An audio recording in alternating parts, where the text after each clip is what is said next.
It's time now for the Warrior Game of the Week, and it's brought to you by Center Coast Hospital, serving our community with care. The Hyuchi Hamlet, gas, fishing, tackle, and snacks for your Wild Rivers adventure. Lisa McCowan, State Farm Insurance. Call Lisa when you want great service and State Farm Insurance. L&L Design and Construction. They love to support the Warriors. For construction work, call 465-6432. Coast Central Credit Union, people helping people. And Freeman Rock, family owned, serving Curry and Del Norte counties.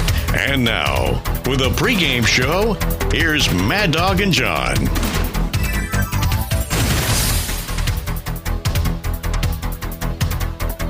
A new season begins tonight as the Big Four Conference champion Del Norte Warriors plays host to Alhambra in the opening round of the North Coast Section Division 5 football playoffs here at Mike Whalen Field in Crescent City. Hello, I'm John Pritchett. He's John Horner. JD is back in the studio, and welcome to the Warrior pregame show on KPOD 97.9 and on DelNorteSports.com.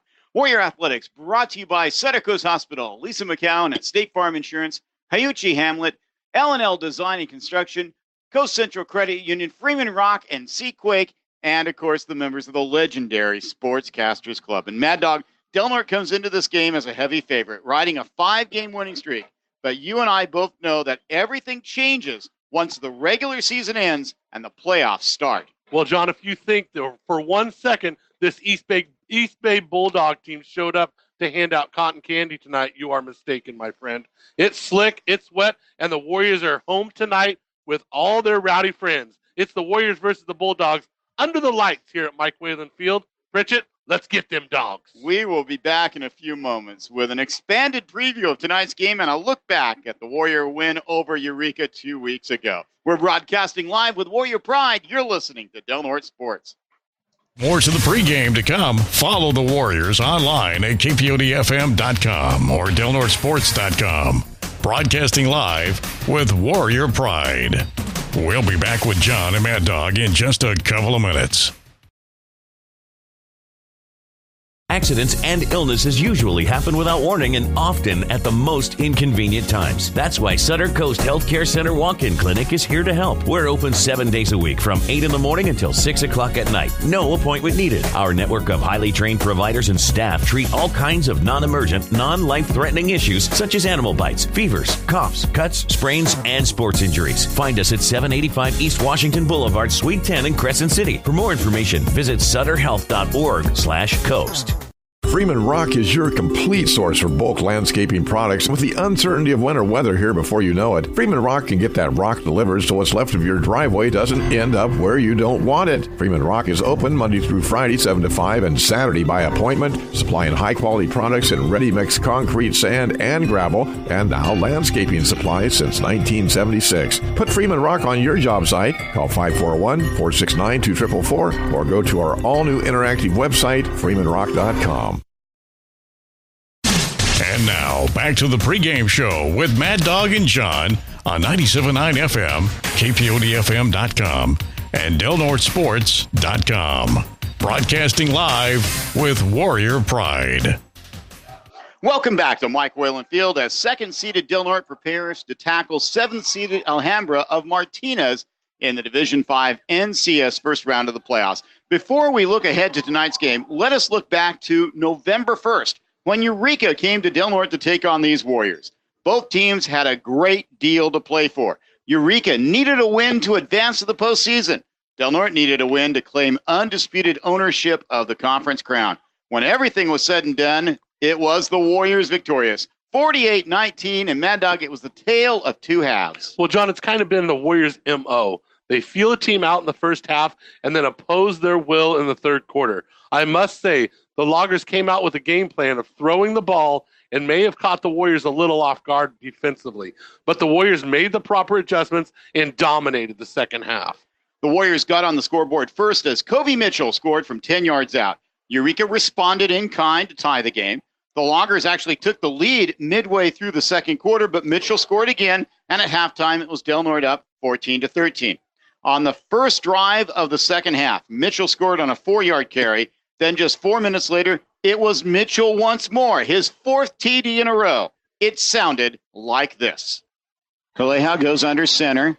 Handed off, Mitchell right side, running behind Noah Yang, stumbling into the end zone. Touchdown, Del Norte. Kobe Mitchell from 17 yards out, his 4th touchdown of the game. Give Eureka credit. The Loggers responded with a touchdown of their own, cutting the Del Norte lead to 27-19. And that is when Chase Blackburn took over. The senior running back had one of the great halves of football in recent Warrior history.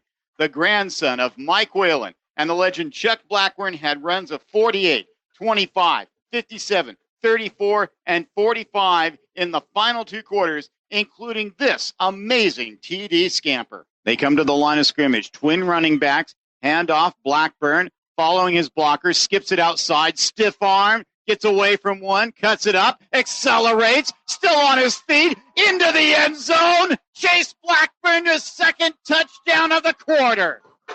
That score seemed to break the Loggers' spirit, and in the 4th quarter, it totally belonged to the Warriors, with Blackburn scoring once more, and then R.J. Lofton cashing in on this nifty trip to pay dirt. Man in motion. Lofton. That's Lofton. He gets away from one would-be tackler, goes down the left side. R.J. Lofton has his 1st touchdown of his career. This one from 15 yards out. The route is on. The Warriors are going to do it. The final was 48-19, and Mad Dog, some of these stats are mind-boggling against a Eureka team. Well, Del Norte rushed for 487 yards, and overall, more than 500 yards in total offense. The Warrior defense produced 3 turnovers, while the Del Norte offense had 0. Eureka did pass the ball for 295, but the game wore on. Del Norte's pass rush just wore out the Eureka front line. And get this, Eureka rushed the ball 17 times, let me do the math, for 19 yards, John. So Del Norte finished the regular season with a 9-1 record, 3-0 against Big Four foes, its 3rd conference championship in the past 6 years, and its 14th trip to the postseason out of 17 seasons. Well, it was a great run for the Loggers, making lots of noise for the last 5 years in the North Coast sections. But with that usually comes a tough schedule, and that is what the Loggers ran into this year. As for the Warrior team, what a great season so far. This Warrior team has won games in many different ways and with many different players. You're listening to the Warrior pregame show here at Mike Whalen Field. We're about 17 minutes, still trying to get the scoreboard fixed. It's blinking a little funny. 17 minutes before kickoff, and let's take a look at this game tonight, Del Norte versus the Alhambra Bulldogs. We mentioned at the top of the broadcast that if this game was played on paper, Del Norte would be an off-the-charts favorite. But Mad Dog, as you've said in the past, these games are not played on paper. Yeah, and it's lucky for us, not only is it not played on paper, this game will be played on Del Norte's home dirt field. Alhambra is a spread team that likes to spread the ball out wide and let their playmakers make plays. This Alhambra team has played some quality opponents thus far, but I can promise you this. They have not literally ran up and downhill on a football field this year yet. He said, I talked to Coach Alan Hearn of Alhambra, said they did play on grass one time this season, and they also played on a field that had a higher crown than Del Norte, than Mike Whalen Field, which is hard to imagine. Yeah, I couldn't imagine not being able to see the other sideline. Still, there's some interesting stats about this game that's worth noting. These two teams come into the playoffs on vastly different glide paths. Now, the Warriors posted a 9-1 regular season record, winning their final 5 games and capturing the Big Four Conference Championship with a 3-0 record. Del Norte closed its regular season with its 29-point victory over Eureka. Del Norte was 5-0 at home at Mike Whalen Field this season. Alhambra comes into the playoffs as the 7th seed with a 5-5 record, losing 4 of its final 5 contests. Bulldogs finished 0-4 in the Diablo Foothill Conference and dropped its last game 56-7. Alhambra's road record this year was 1-4. Well, no doubt Alhambra likes their home turf for sure. What they lack as with team strength, they make up for it in how fast they are. This team likes to get out of the pocket, likes to ad-lib a little bit on the offensive side, which can put a strain on a defense. The question is, are they going to be able to do it on this kind of turf they got tonight? Turner loves to get outside and throw the ball. Well, the Bulldogs have decent size. They have playoff experience, and its record in the second half of the season is a bit deceptive. The Bulldogs played in a very tough Diablo Foothill League. Coach Alan Hurd is in his 10th year as head coach of his alma mater, and they've been a postseason regular under Coach Hurd. And Alhambra has some standouts. Defensive back J.J. Jervis, number 11, has 3 pick sixes this season. Wide receiver Mateo Roberts missed about half the season, but Mad Dog, he's a game changer. Absolutely. He could definitely make big plays down the field. Watching a little bit of film on her, I mean, when he gets in the open field, missed tackles were wide open. He broke a lot of big plays. Look for the Del Norte defense to make sure they wrap him up downfield. Starting quarterback is a sophomore, Tommy Turner. Good arm, not a lot of size, about 5'7", maybe 160 pounds, but throws a good ball. And as you mentioned, he can be deadly on the run. Yeah, 5'7". He doesn't stay in that pocket very much. And I think 5'7", we're giving him a little bit. He's definitely a short guy. He loves to get outside the pocket. He's got a pretty good arm when he can get outside and look downfield. And his receivers do a great job of rerouting their routes and getting to the open spot. Now, this game was supposed to have been played last weekend. However, because of fires and power outages in the Santa Rosa region, North Coast section officials pushed the postseason back a week to allow teams who had games postponed to fit those games back in. And that really worked out well for Del Norte. The Warriors could not have asked for a better time for an unexpected bye week, as the senior Eli Larson was cleared for practice 2 weeks ago and is ready to give it a go tonight. Also, talking with Coach Slayton, it seems with the week off, all the Warriors are suited up and ready to go. The only game time decision will be Gio Gonzalez. Coach LaFazio says if he can go, he will see lots of time on the defensive side. We chatted with Del Norte coach Nick White about Alhambra, the postseason, and other items of importance this week in this week's version of KPOD's Coaches Conference. We're with Del Norte head coach White, and just before tonight's playoff game, first round of the playoffs, and it's a whole new season. Whatever happened before no longer matters. Yeah, I mean, you just try to build up the momentum of the season and our Big Four championship, and we take that straight into the playoffs. And you're right, it's everybody's 0-0, and we're in a single elimination tournament. And I mean, you have to play your best every Friday or Saturday, which day you happen to play, and you have to play your best, otherwise you go home. So what do you know about your opponent tonight, Alhambra? They run spread a lot, and they have a pretty good receiver. They're big up front. They don't do one thing or the other extremely well, but they do them both, fairly good. And offensively, we're just gonna do ball control and do what we normally do. Now you've had a 2 weeks of practice this time rather than just one. How'd those practices go? Did you like what you saw in the last week? Yeah, it's the not this week, but the last week, was just mental focus, preparation for what we got coming up. Kids getting healthy, giving them actually a little bit of a break from football after the grind of the year. And then, we're 100% full go on Monday, ready to come after and game plan these guys. And, we're definitely ready. We had 3 really, really good days of practice, and yesterday we reviewed a lot of what our game plan was all week. So we're ready to go. And with that extra week of time, you got an extra week to get healthy. You had some kids a little banged up, but you were also getting back an important part of the team in Eli Larson. Yeah, it's everybody's excited for Eli to play. It's pretty cool that he got cleared and now he finally has a chance to play his senior year. We're super happy for him, and we're excited to watch him play. Now you get to take advantage of your brothers, both of whom have been through this before. Did you reach out to them and, hey, what are some tips of getting ready for a playoff game? Not necessarily so much as that. It's just, the preparation, what it takes going into a playoff season, and hopefully we have a long run at it. And, other than that, no, we just kind of talked about both of our seasons and how they've gone. But as far as this game, I haven't really talked too much about it. Coach White, thank you very much, and good luck tonight. All right, thank you.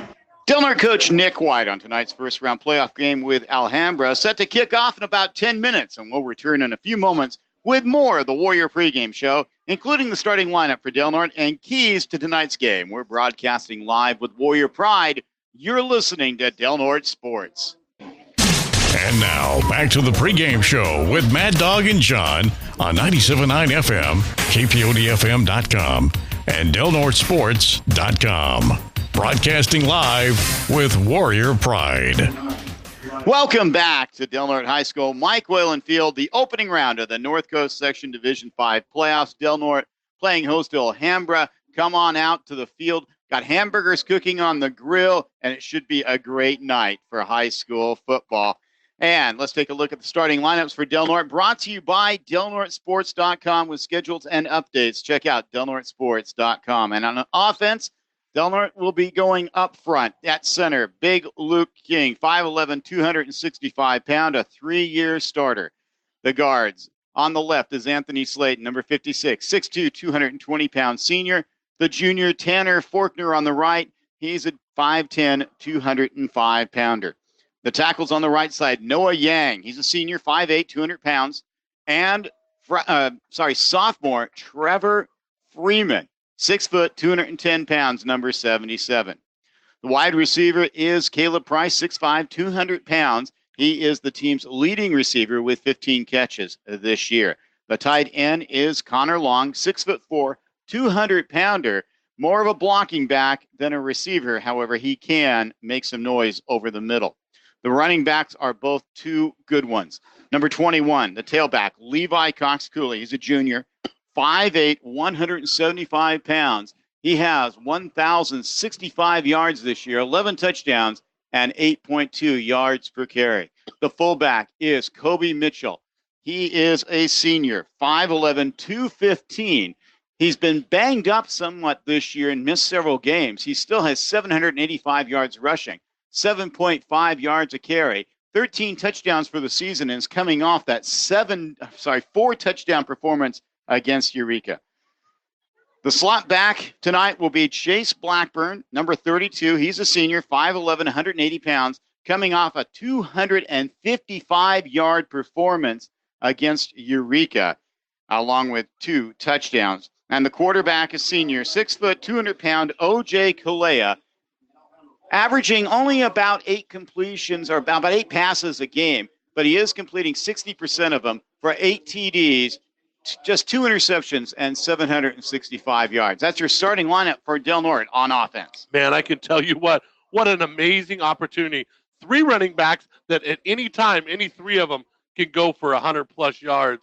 Del Norte's running attack is absolutely on point and rolling this late in the season. Taking a look at the defensive side of the ball, you're going to hear a lot of the same names. In the middle, we have Luke King. He's going to be the nose guard tonight as Del Norte goes to a 3-5 look against this spread Alhambra offense. Eli Larson getting his first start of the season. He was all conference last year. Number 69, 6'2", 260 pounds. He's put on a little weight. Hopefully it's all muscle. He got it in the weight room and not just from inactivity after the knee injury. On the right side, Kai Ba. He's a senior, 6 foot, 245 pounds. The linebackers are all solid, however, a little inexperienced at one spot. Anthony Slayton and Tanner Faulkner on Connor Long will all be the inside linebackers. The outside linebackers, Levi Cox-Cooley on one side, and getting his first start as a freshman, R.J. Lofton, 5'9", 165 pounds. Cornerbacks, Chase Blackburn will be on one side. Nick Freeman, the senior, 6 foot, 175 pounder on the other. And your safety will be Caleb Price, number 15, 6'5", 200 pounds. So far this season, Price has a pair of interceptions. That's the defense for Del Norte. Let me tell you something. I had Eli Larson on the show this morning. There isn't much fat on that young man. He is strong as an ox. And I tell you what, the look in his eyes this morning when he said, there won't be very many people there to block me. The guy's fired up and ready to go. And I see him being an inspirational leader tonight in this defense. 2 other Big Four conference teams advanced to the postseason. Fortuna, which Del Norte defeated twice this season, is the number 8 seed in Division 5 and will be on the road tonight playing Encinal at 7 p.m. You saw some film on Encinal, and you came away very impressed of the number 1 seed. Well, I saw a lot of discipline. I watched a couple of films, and they're very strong and athletic. I would say they work as hard as Del Norte. They might have a little bit more size on Del Norte. So Very disciplined squad. You know, if we could get a chance at them in the championship, that'd be a really special game. St. Bernard's is the number 2 seed in Division 6. It'll play at home Saturday afternoon. Arcata is the number 8 seed in Division 6, while Ferndale is the 2nd seed in Division 7. Mad Dog, you keep track of this better than almost anybody else. Who's got the best opportunity of the Humboldt-Del Norte League teams to make a run? I really think St. Bernard's got a great shot at making some noise in Division 6. They are very talented. They had a tough strength of schedule.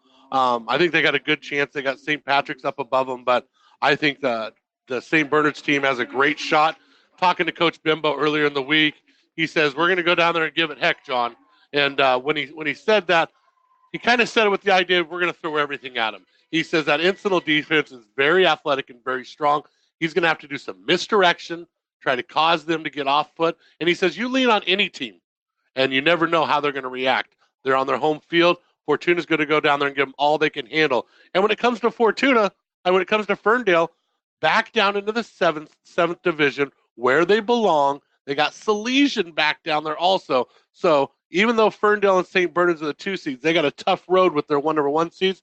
But I do believe they'll be successful this weekend and head into the semifinals. All told, 5 of Del Norte's 9 opponents, Del Norte played Fortuna twice, made the postseason, along with St. Bernard's and Fortuna and Monroe Catholic.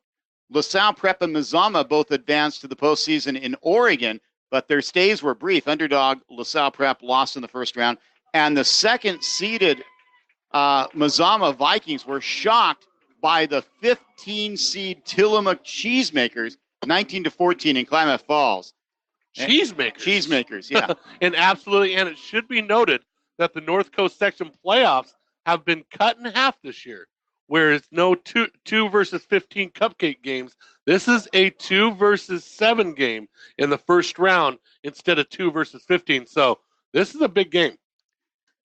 And that brings us to Horner's key to the game for Del Norte, starting on offense. I think they do national anthem. I think they're all standing. Well, it's going to be a few seconds because here comes the band walking on the field. But I tell you what, for Del Norte, you know, you're the higher seed. You're the better team on paper. You have to make sure turnover-wise and when it comes to field possession, make sure you own that tonight here at home. You got a team that likes to spread the ball out. They haven't had tons of success moving the ball down the field against a good defense. So I think the Warriors' biggest thing is don't kill yourself with turnovers. Make sure you keep that ground and pound going and wear out this, definitely, as you can see out there, a smaller team. Let's talk about the turf condition, the grass conditions here at Mike Whalen Field.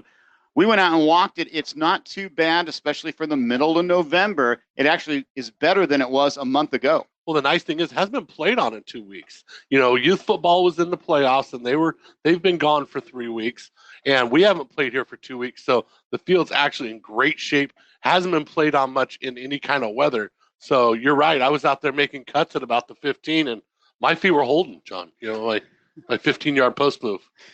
The Del Norte High School Marching Band has taken the field. They're getting in position to play the national anthem.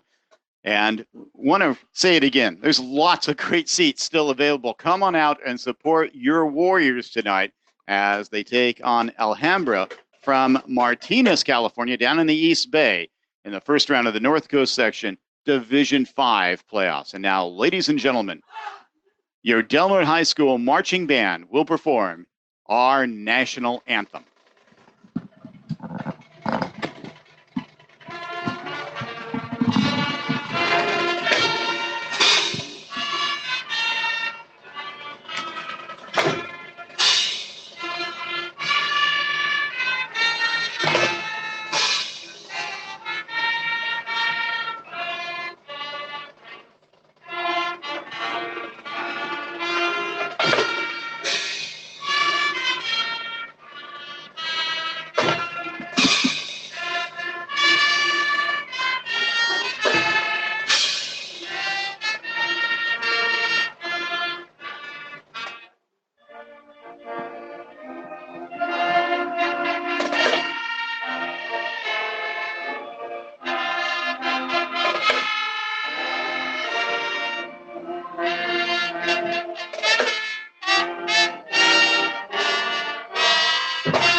56 degrees outside, no wind, no rain expected until later this evening, and we are just moments away from the opening round of the North Coast Section Division 5 playoffs. John Pritchett, John Horner with you as Del Norte plays host to Alhambra here at Mike Whalen Field. Man, we got our fans out by the district office out there again. We got a few extras. Look, they all flashed their lights for us. A bit of a fog has rolled in. Alhambra will be in the white jerseys, and they look exactly like Del Norte's road jerseys. Yeah, absolutely. Definitely just like our road jerseys.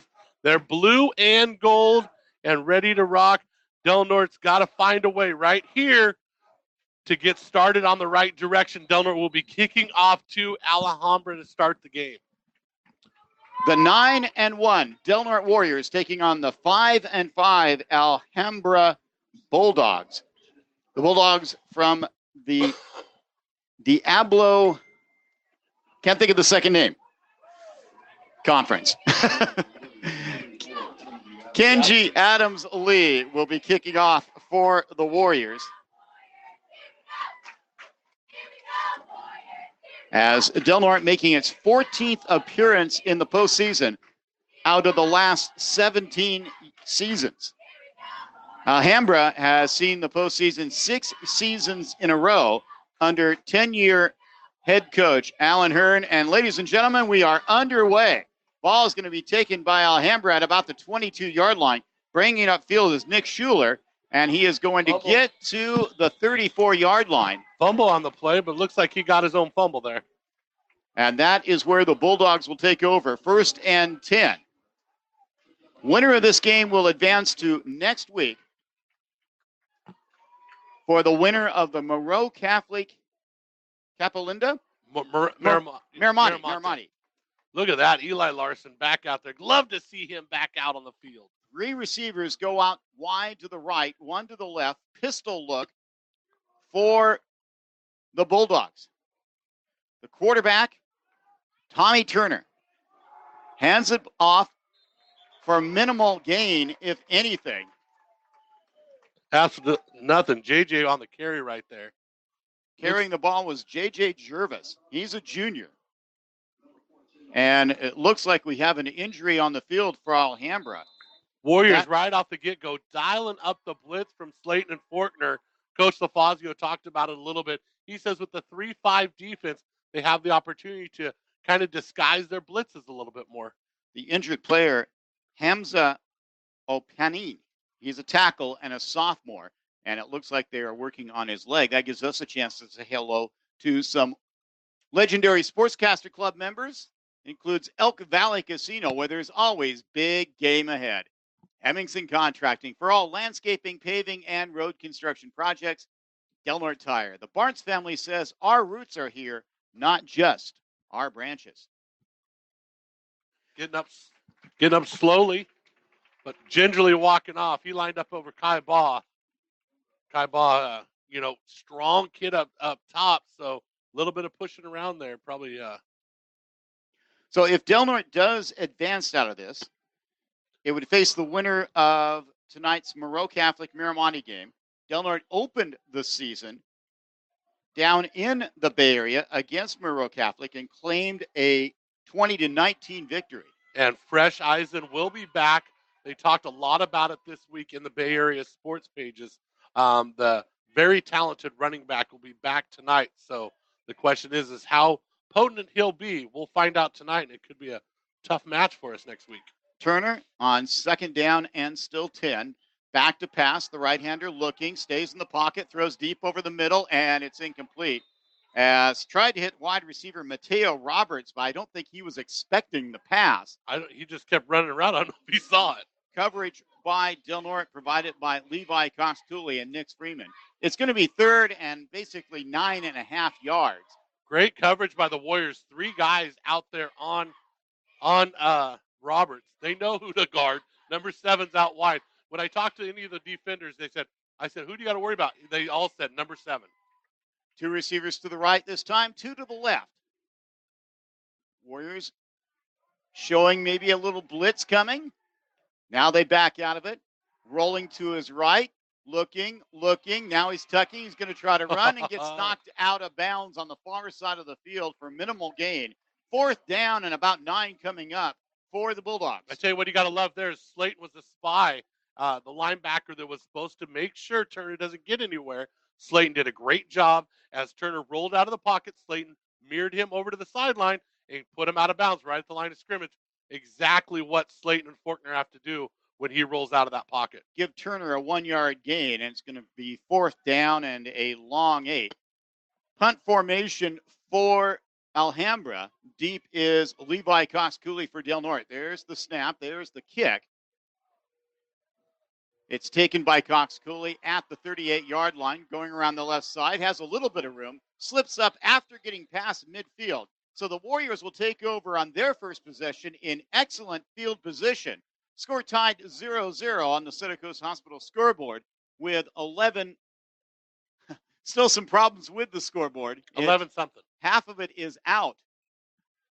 So one thing you did like about Del Norte's defense there is we were suspect at the beginning of the year against the pass, but what a great job that possession on guarding downfield. Turner had plenty of time a couple times and could not find anybody open. Senior quarterback O.J. Kalea goes under center. Man comes in motion. He gets the ball. That's Cox-Cooley. And he gets wrapped up after a gain of about 2. Gets it to the 47-yard line. It's going to be 2nd down and 8. Great job by Cox-Cooley. I think he could have bounced it a little bit there, but it's always a field game off the get-go here. I believe the Dogs did a great job up front. You know, Coach, Alhambra coach says they're pretty successful, pretty stingy on the run. They just have a lapse sometimes. Same formation again. Price by himself to the right. Handoff to Mitchell, who slipped just as he was handed the ball. It's going to be a loss of 1 on the play. It is wet out there. The field is in good condition for middle of November, but it is damp, and we're going to see some people slipping and sliding. It's super important to have them choppy steps. You can't go striding out. Looked like Mitchell went to jag. That was a counter play. He just lost his footing as he got the ball. Luckily, the handoff was successful. 3rd down and still about 9. Split running backs behind Kalea. Now a man coming in motion, and we have a timeout called on the field by Del Norte. First timeout of the game.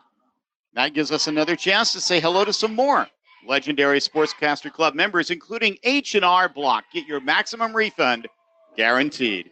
Hambro, WSG, recycling, storage, truck repair, and waste removal. England Marine, fishing, marine, and outdoor equipment. Go Warriors!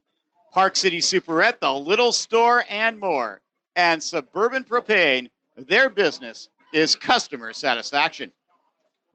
Coach Chris White getting a timeout here, talking to his troops. Didn't like the way they lined up on that possession. And very important 3rd down here. Being on the dog side of the field, you definitely look at 2-down territory. You know, if they could pick up 3 or 4 here and make it a doable, 4th and 2 or 4th and 3, I believe the offense would stay on the field. 0-0 our score. Less than 10 minutes, as near as we can tell, as the scoreboard is working, but only 2 numbers are working. Yeah, it's 9 and a 5. So the Warriors come to the middle of the field. Luke King goes under center. He is the center.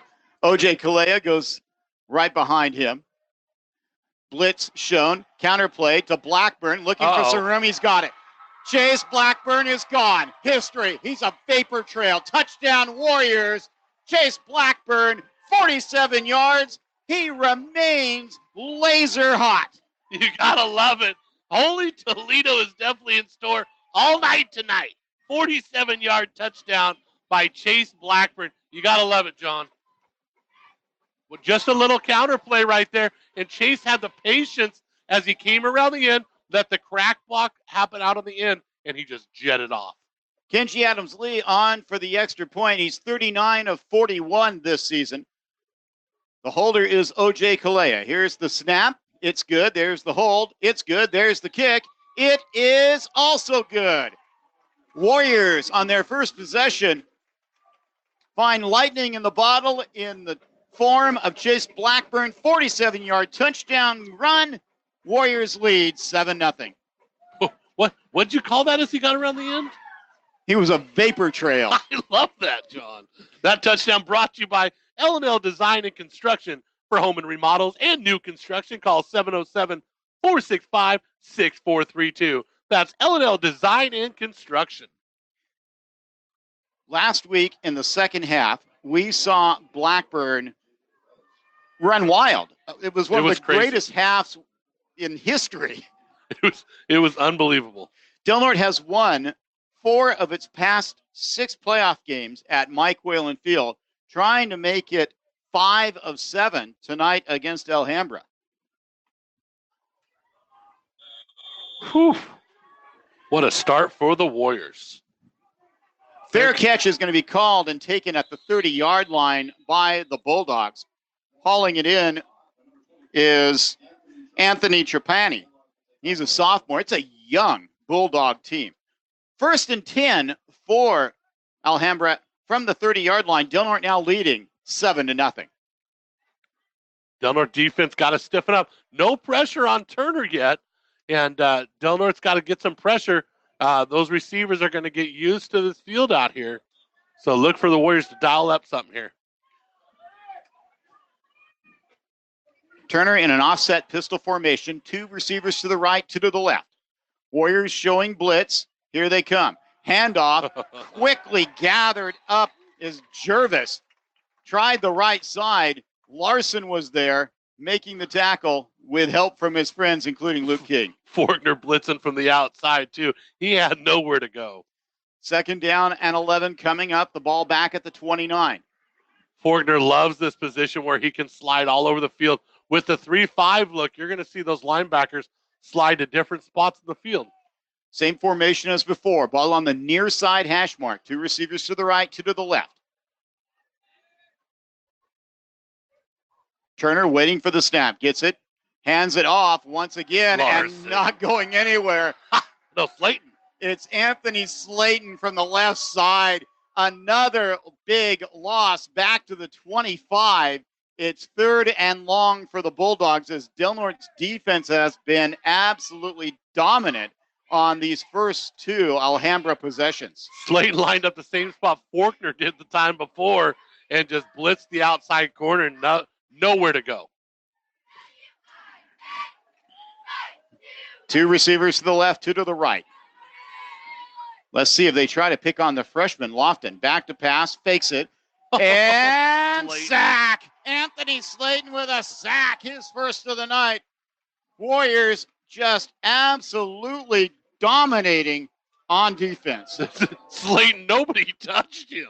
I don't know how you miss him from the outside out there, but he came free reign right in the corner. And great job by Slayton to break down and make that tackle. Turner's slick, and he held on to him and made the play. This drive started on the 30. It's back at the 18. 2 deep backs this time for Del Norte. Blackburn and Cox Cooley. Here comes the punt. End over end. Taken by Blackburn at the 47. Spins away from one would-be tackler, but goes down. But once again, Del Norte is going to take over on positive side of the field at the 43-yard line. Warriors leading 7-0 on the Center Coast Hospital scoreboard. 7:20 or so remaining here in the first quarter. Unbelievable defensive effort so far by the Warriors. You know, I thought they were going to be able to pick up a first down or 2 here and there, but this has shades of, you know, I hate to say it, but it looked like almost the first 2 possessions of Petaluma's game when Del Norte was in the backfield the whole time. Tight bunch formation with Price all by his lonesome. Handoff. Blackburn. Counterplay again. Blackburn's got some room, and he gets it to the 33-yard line. Gain of it looks like 11, which is a small number for Blackburn the last 3 quarters. The dude averaged 25 yards a carry last game. And he had 47 yards. Yeah, he's hurting his average, John, with that 11 yards. First down for Del Norte. Ball at the Alhambra 33. Warriors doing it all on the ground so far, which has been their modus operandi the second half of the season, with the exception of the Weaverville game where Del Norte saw that they could take advantage. Ball on the near side hash mark. Cox Cooley goes in motion. Back to Pax. Looking. Can't find anybody. Then lofts it. It's dropped. Is that Connor Long? Yep. He had it, and he turned to run just a half beat too soon. OJ had tons of time to throw that ball. Took a little while to develop because the tight end was blocking to start with. Came out of his block and got open downfield. And sometimes you're just too open, John. And the ball's just too easy. Great touch on that pass by Kalea. Lobbed it in perfect. 2nd down and 10 coming up. This time Price goes to the far side of the field. Man in motion is Cox Cooley. He gets the ball right side, takes it outside, spins away from one tackler, then his feet comes out from under him, but not until he gets to the 28-yard line. So it's going to be 3rd down and about 5 or so. Definitely slick when you're running downhill and you're trying to cut up field. But 6-yard gain on the play. Great job by the Warriors. Cox Cooley. Blackburn averaging over 10 yards a carry. Cox Cooley a mere 8.5. Darn it. 3rd down and 5. Hand off to Mitchell right up the middle. Stutter steps, trying to drive it, and he's going to come up. It's going to be close, but short. The spot on this side looks like he's going to get it. It's going to be 4th down and 1. Ball sitting at the 24-yard line. They have to get to the 23. Mitchell with a 3-yard gain, though. 5.5 minutes left here in the opening stanza. Warriors leading 7-0 on the Sutter Coast Hospital scoreboard. Don't be surprised to see Kalea take it himself. That's exactly what he does. Gets a big push, still on his feet, spins over the 20-yard line, and some extracurricular activity downfield, but no flags. Still a 1st down for the Warriors. Good for 4 yards on the QB sneak. You know, when you can run behind 260-pound senior 3-year starter Luke King, the quarterback sneak is a good way to go. And you have Mitchell behind you pushing the pile. Ball inside the KPOD red zone on the near side hash mark. Kalea gets his marching orders from offensive coordinator Chris White, goes to the huddle, tells his troops what to do. They break the huddle. They come to the line of scrimmage. Man in motion. Handoff on the counter. The other side this time to Blackburn. And guess who's going to stroll into the end zone? Chase Blackburn, his 2nd touchdown of the quarter, his 4th touchdown of the last 6 quarters, and the Warriors extend their lead to 13-0. Just strolled in 20 yards out, John. You know, it's just another day at the park for Blackburn. 20-yard touchdown run. Great job. And once again, it's, you know, I can't say enough about the patience of our running backs, waiting for the blocks to happen and just following the lead and having the vision just to bounce it. Kenji Adams-Lee in for the extra point. His right-footed kick is on the way. A line driver that sails between the uprights. Warriors extend their lead with approximately 4:20 to go, 1st quarter. It's the Warriors 14, Alhambra 0. That touchdown's brought to you by L&L Design and Construction. For home and remodels and new construction, call 707-465-6432. That's L&L Design and Construction. You know, the Bulldogs have had success getting in the postseason, advancing, as we mentioned earlier, 6 seasons in a row. However, Alhambra has lost in the first round in each of the past 3 years. It's worth noting that the Bulldogs have played at a higher division than Del Norte. We talked with Coach Alan Hearn, and he talked about 2 years ago playing in Eureka on a grass field, the Swamp. And he says, what a beautiful setting. What a terrible field. And we could reiterate that with him. And they're in the situation just like Eureka. This is the first time they've kind of dropped down. When they reshuffled the divisions, they get a shot at something without playing the big schools. Onside kick. The Warriors have a chance. They got it. Caleb Price. Price had it twice and finally pulled it in. It's 1st and 10 Warriors at the Alhambra 37-yard line. What a job and what a kick. Once the front guy missed it, there was nobody there. Caleb Price actually missed the first opportunity. He scooped up the second one as it went off his hands to start with. But there was no dog there in sight. Their referees are chatting about this. They want to make sure that it did go the required 10 yards. Oh, definitely went. Before Price touched it. Definitely went 10. Two of the officials seemed pretty adamant that the ball did go 10 yards. It was a good 13, 14 yards. It went by the guy at 10 yards, went by the Alhambra kid. Do you have the replay? Yes, I do. We actually have the feed that the coaches see. It's at about 14 yards is where Caleb Price touches it. Should I shoot that down there to him, John? Well, they seem to agree with you. First down, Del Norte. Is it at the first touch? I wonder if that's what they're discussing. Is it the first touch where Caleb touched it, or nope, they're going to push it all the way down? Yep. First and 10 for the Warriors on the Alhambra 37-yard line. Del Norte up 14-0. Kalea goes under center. Goes back to pass. Lots of time. Throws deep. He's got a man wide open. It's Caleb Price. He goes into the end zone.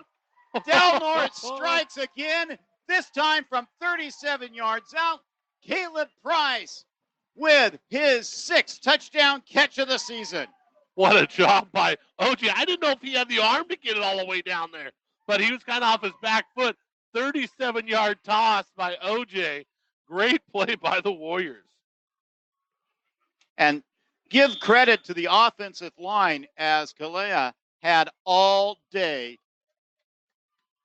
Great play action. You know, they're selling out on the run, and the Warriors play action is just left this Alhambra team saying, you know, maybe we should go back to Ocean World. They had fun there today. They did. Kenji Adams-Lee, extra point is good. He's 3 for 3 to the night. Del Norte, with about 4 minutes left, 20 seconds after scoring previously, scores again. It's 21-0. And you're right. The members of the Bulldog team went and visited Ocean World today. Had a great time, from what I understand. Yeah, it's fun. You know, anytime you can make the big trip, just like when the Warriors go down, see a whole other different set of people and get to have a trip. Beautiful bus they traveled into. Yes. That touchdown was brought to you by L&L Design and Construction. For home and remodels and new construction, call 707-465-6432. That's L&L Design and Construction. So last time Del Norte kicked off, it tried the onside kick. This time it kicks it deep, and it's going to be taken by Jervis at the 10. He was going backwards. Now he's going to try to go all the way across the field, and he is going to get knocked out of bounds by Del Norte. Making the play, Alexander Dodson.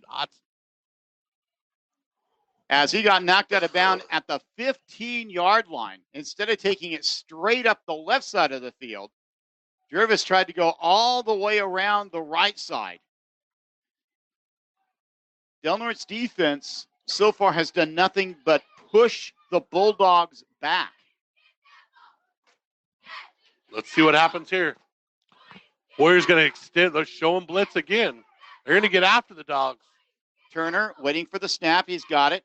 Hands it off. And once again, Del Norte's defense wraps him up. No gain. Connor Long in there along with Eli Larson. It's a loss of about a half a yard, and second down coming up next. Yeah, Warriors sending everybody. Slayton and Faulkner, if they're going to be allowed just to pick their gap and shoot the gaps, it's going to be a long night. 21-0 our score. Del Norte in front. About 3 minutes left, first quarter on the Center Coast Hospital scoreboard. Waiting for the snap. There it is. Back to pass. Looking, fakes. Now he's scrambling. Tucks the ball underneath and goes out of bounds, being chased by Larson.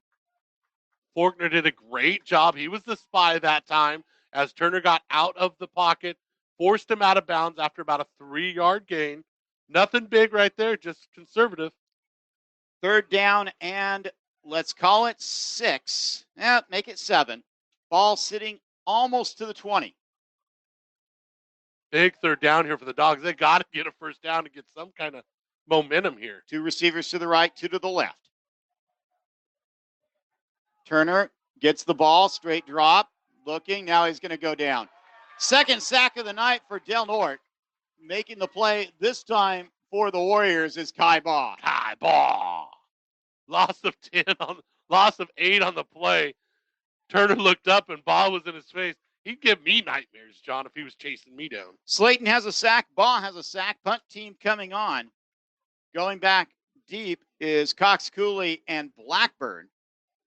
They're going to be standing inside their own 50. About 2.5 minutes left of this quarter. 21-0 our score. Warriors in front, waiting for the snap. There it is. There's the kick. Nice kick, nice and high. It's going to be taken by Blackburn at the 47. Takes it up the middle, avoids one tackle, but can't avoid the second at the 35. Once again, Del Norte takes over inside Bulldog territory.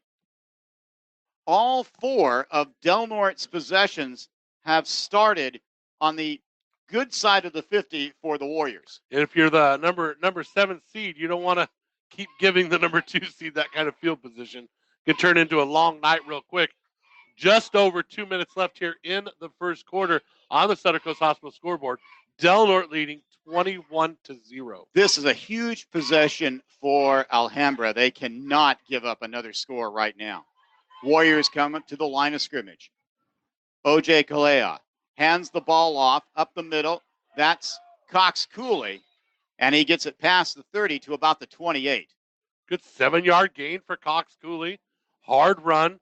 OJ got leveled onto his behind right there by one of the linemen. He carried out the fake, and it worked. It did. Second down, and let's call it a long 3. Kalea gets the play from the sideline. About 1:50 left to go.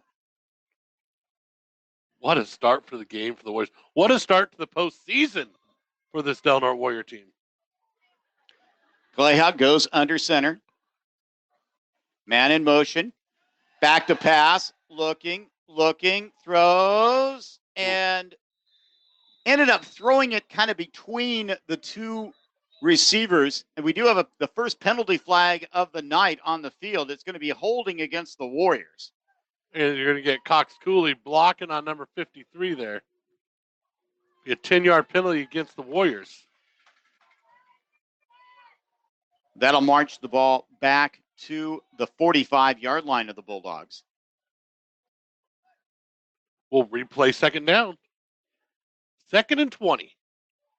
Stops the clock with about 1:30.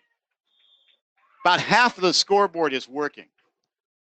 The one half that's working is the one that says Del Norte 21. That's the only important part.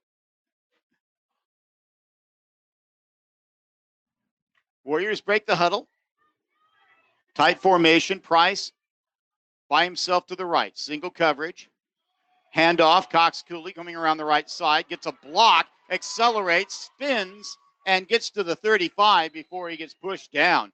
Nice block by Blackburn, and Connor Long also out there. And that's going to bring up gets the ball almost back to the original line of scrimmage. It's going to be 3rd down and 11. You got to love it. They all got that spin move at the first. Hey, Blackburn did it last week. Cox Cooley did a great job there, spinning away from one tackler and picking up that 9. Ball on the Bulldog 36-yard line. Ball on the near side hash mark. Warriors leading 21-0. Blackburn as the hard count works, as it gets the Bulldogs to jump offside, and that turns it from 3rd and 11 to 3rd and a much more manageable 6. Oh, absolutely. Opens up the playbook big time, especially when you're 2-down territory for the Warriors. Definitely gives a much bigger opportunity here. Del Norte doing a great job. Under 30 seconds to go here in the first quarter. We think. It's a 3. It's definitely a 3. There's the handoff. Handoff to Mitchell. And the big guy, the senior fullback, gets it to about the 28. It's going to bring up 4th down and really 4. Ever since Mitchell came back, you just don't see that explosive pop. That explosive first 2 steps like we saw at the beginning of the season, but still doing a great job out there. And we believe this is going to be the last play of the first quarter. The clock actually says 0-0, and that is the final play of the first quarter. A quarter absolutely dominated by Del Norte on both sides of the ball. After 1, it's the Warriors 21, Alhambra Bulldogs 0 here in the opening round of the North Coast Section Division 5 playoffs. We'll be back with the second quarter after this. We're broadcasting live with Warrior Pride. You're listening to Del Norte Sports. It's time now for the Warrior of the Week. And it's brought to you by Lisa McCowan, State Farm Insurance. Call Lisa when you want great service and State Farm Insurance. And now, the Warrior of the Week.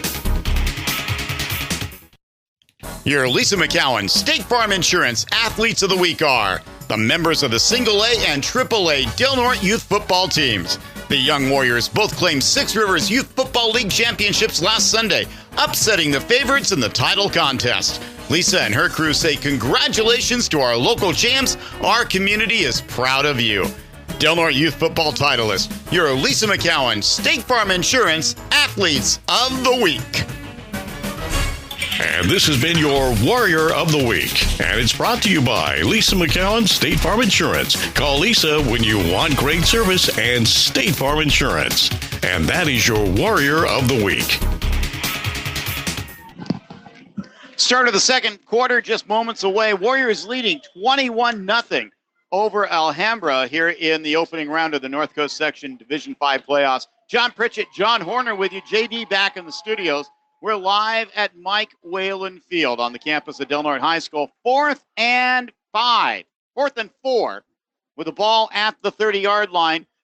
O.J. Kalea goes under center. Man in motion, and we have another penalty. And I think, once again, the Bulldogs jumped offside. Price was going, too. It's going to be against Del Norte. Price was about 5 yards down the field. Oh, no, they're going to go. Yep, against the Warriors. Second penalty of the night against the Warriors, both on this drive. And now it's going to be 4th down and 9. And it looks like the Warriors, up 21, are going to go for it. And Caleb Price was on getting the play from offensive coordinator Chris White. He is the quarterback. And he will be the quarterback. Price is 1 for 1 with a touchdown. It's OJ. Okay. Pitch play. That's Blackburn. Left side. Stutter steps. Accelerates. Can he get the first down? It's going to be very, very close. He got to the 25. They may have to measure this one. All depends on where they put down the ball. They toss the football around for a while. Finally, they put it on the ground. The nose of the football just barely shy of the 25-yard line.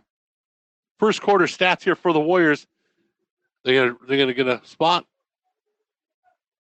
And they say Del Norte came up short. It's going to be 1st and 10 for the Bulldogs. First time tonight, Del Norte was unable to punch the ball in the end zone. Frustration by the Del Norte. They thought they got it that time and didn't get a very good spot. I'm going to take a look at the review here and see if he gets across there. Blackburn did a great job of reading his blocks and getting back towards the middle. Looked like his whole body got across the line, but maybe not the ball. Turner in the pistol. Running back behind him. That's Jervis. Back to pass. He's going to scramble, and he's going to get sacked for the 3rd time tonight. Kai Baugh for the 2nd sack of his evening. And it is just a jailbreak for Tommy Turner, the sophomore quarterback from Alhambra. He's getting back there, getting a chance to look at one receiver, and then being wrapped up by Kai Baugh or Anthony Slayton or whoever else is in the vicinity. My goodness. It's a jailbreak. This reminds me so much of the Petaluma game earlier in the season when it comes to they're unable to get anything going. Loss of 5 on the play. Man in motion, going to the far side. Handoff. That's Jervis, and he's going to lose ground. Making the tackle for the Warriors is Anthony Slayton once again, and there is a penalty flag. In motion, maybe. Yeah. It's definitely going to be against Alhambra. Legal procedure, that penalty is declined. Loss of 1 on the play for Jervis. Ball now at the 19-yard line. The Bulldogs, 8 carries for minus 24 in the first quarter. Del Norte, 11 carries for 111 yards. They actually were 1 for 2 passing with the touchdown pass, 37 yards. Warriors with a total of 148 yards of offense in the first quarter. Warriors leading 21-0. Alhambra sends 3 receivers to the left, the wide side of the field. Turner gets the ball. Quarterback draw. Goes one way, now has to come the other. Stutter steps, gets spun around, still on his feet, and finally gets knocked down. About 5 different Warriors had a shot at him, but it will be woefully short. Slayton ended up making the tackle, and he did get to the 30-yard line. Good for 10 yards on the play. I tell you what, Turner's a scrapper. He might be small, but he wasn't going to go down easy there. 4th down and 6 coming up. Cox Cooley back in punt formation. And a penalty flag goes flying, and they point at Kai Baugh. This would be unsportsmanlike conduct, and that is what signaled. How costly was that? First down for Alhambra, their first one of the night. And it comes by a penalty, and it would seem that Kai Baugh must have said something when he didn't need to say a word. Let your actions speak loud. They're speaking. You don't need to say nothing. 1st and 10 now for the Bulldogs on the 45-yard line. Biggest play of the night for the Bulldogs. 2 receivers to the right, 2 to the left. Single running back. And that is Jacob Primer. 5'10", 203-pounder. Ball's loose. It gets past the quarterback. Turner picks it up and promptly gets buried. That is a late. Yep. Slayton got there. That's going to be a super late hit back there. They're taking cheap shots. The Bulldogs knocked down long away from the play. But Slayton just went in there and just lowered Turner. Technically, that is a sack. So both Slayton and Baugh, personal foul against Alhambra. That's another 15-yarder. Loss of 15 on the play. That's a big sack, too. And another 15 on top of that. But it's definitely pretty chippy out there. Del Norte's got to hold their composure. They have a lot to lose. You're up 21-0. The last thing you need is a player to get ejected in this game. So composure is going to be huge for the Warriors right here. They're going to put the ball down at the 15-yard line. They have to get to the Del Norte 45 for a first down. 2 receivers to the right, 2 to the left.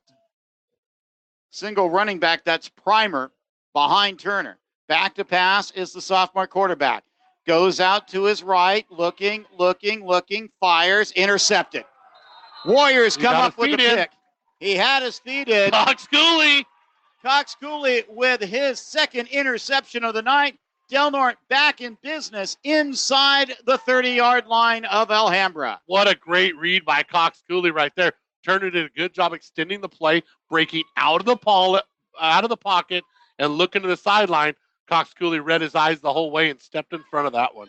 And great footwork at the sideline to make sure he got them both in. The 12th interception of the season for Del Norte gives the Warriors 1st and 10 at the Alhambra 27-yard line.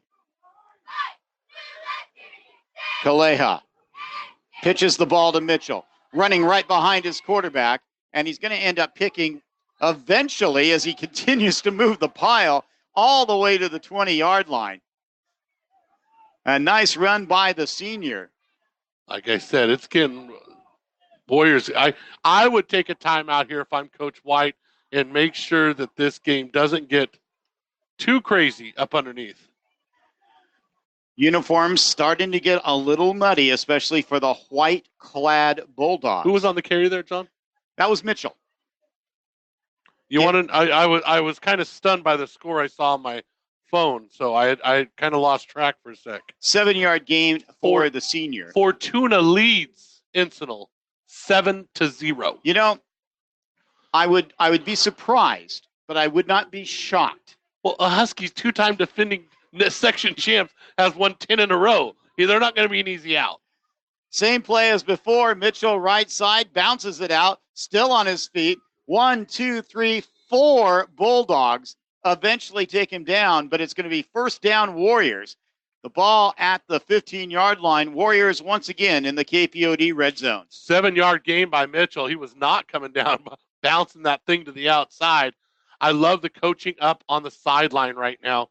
We see a couple of coaches in a couple of players' faces, letting them know, relax. They're going to try to get at you here. They're down 21-0. They don't like the situation they're in, and the Warriors do not want to have any costly issues here. 21-0. About 7.5 minutes left here in the second quarter on the Center Coast Hospital scoreboard. Kaleha, who's been going under center all game. Counter play once again. That's Blackburn, and he gets it down to about the 5-yard line before he's brought down. And that may be good enough for a first down. Yep, 11-yard gain. First and goal from the 5. The White Hats over talking to the official. To the coaches. To the coaches on the other side. Coach Alan Hearn of Alhambra, his 10th year as head coach, 17th year with the program. He is a graduate of Alhambra High. Warriors leading 21-0 and threatening. Gives the ball to Mitchell. Left side this time into the end zone. Kobe Mitchell from 5 yards out. Delmer extends the lead. What a great job by Mitchell. I love that pitch back by OJ, and he leads the block. You got to love that. He leads the play, the quarterback does, and they do it down there towards the goal line. A lot of fun to watch. Mitchell with his 5th touchdown in the past 2 games. And Del Norte pending the extra point, leading by 4 touchdowns. There's the hold, there's the kick, and it is good. Kenji Adams Lee 4 for 4 tonight. Del Norte is up 28-0 over Alhambra here in the first round of the North Coast Section Division 5 playoffs. That touchdown is brought to you by L&L Design and Construction for home and remodels and new construction. Call 707-465-6432. That's L&L Design and Construction.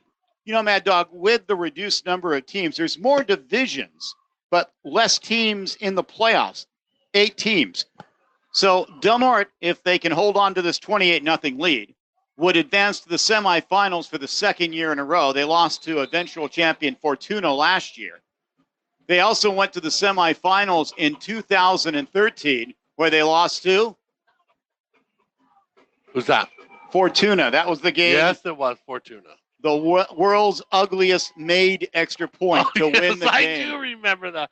That looked like it missed by a mile away. It absolutely just barely got over the crossbar, barely inside the crossbar like a shot duck. Even Coach Bembo said, oh, that was ugly. That was ugly. We're going to take it, though. Here's the kick. It's deep. It lands and is taken at about the 11-yard line by Jervis. He reverses field. Penalty flag goes flying. And tackle made by Del Norte. 2 different flags, 2 different sides of the field. I wonder if they saw the same thing. Most likely not. Making the tackle for Del Norte on that play.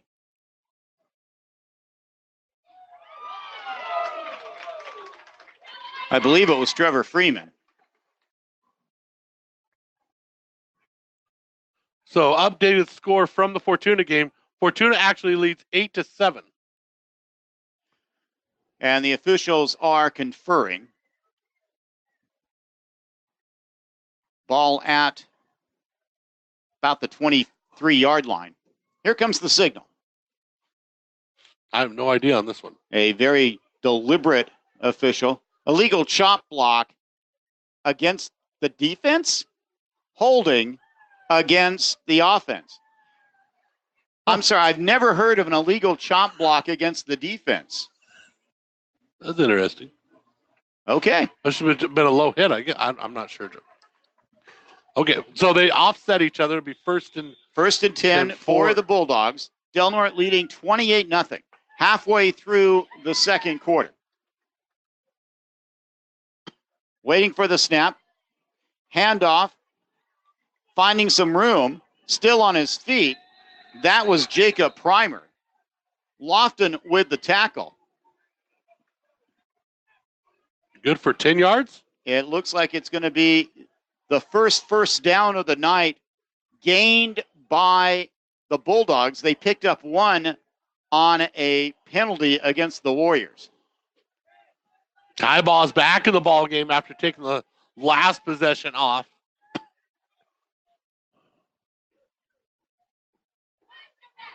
There's the snap. This time, Taylor keeps it. It's still on his feet. Hurdles one would-be tackler.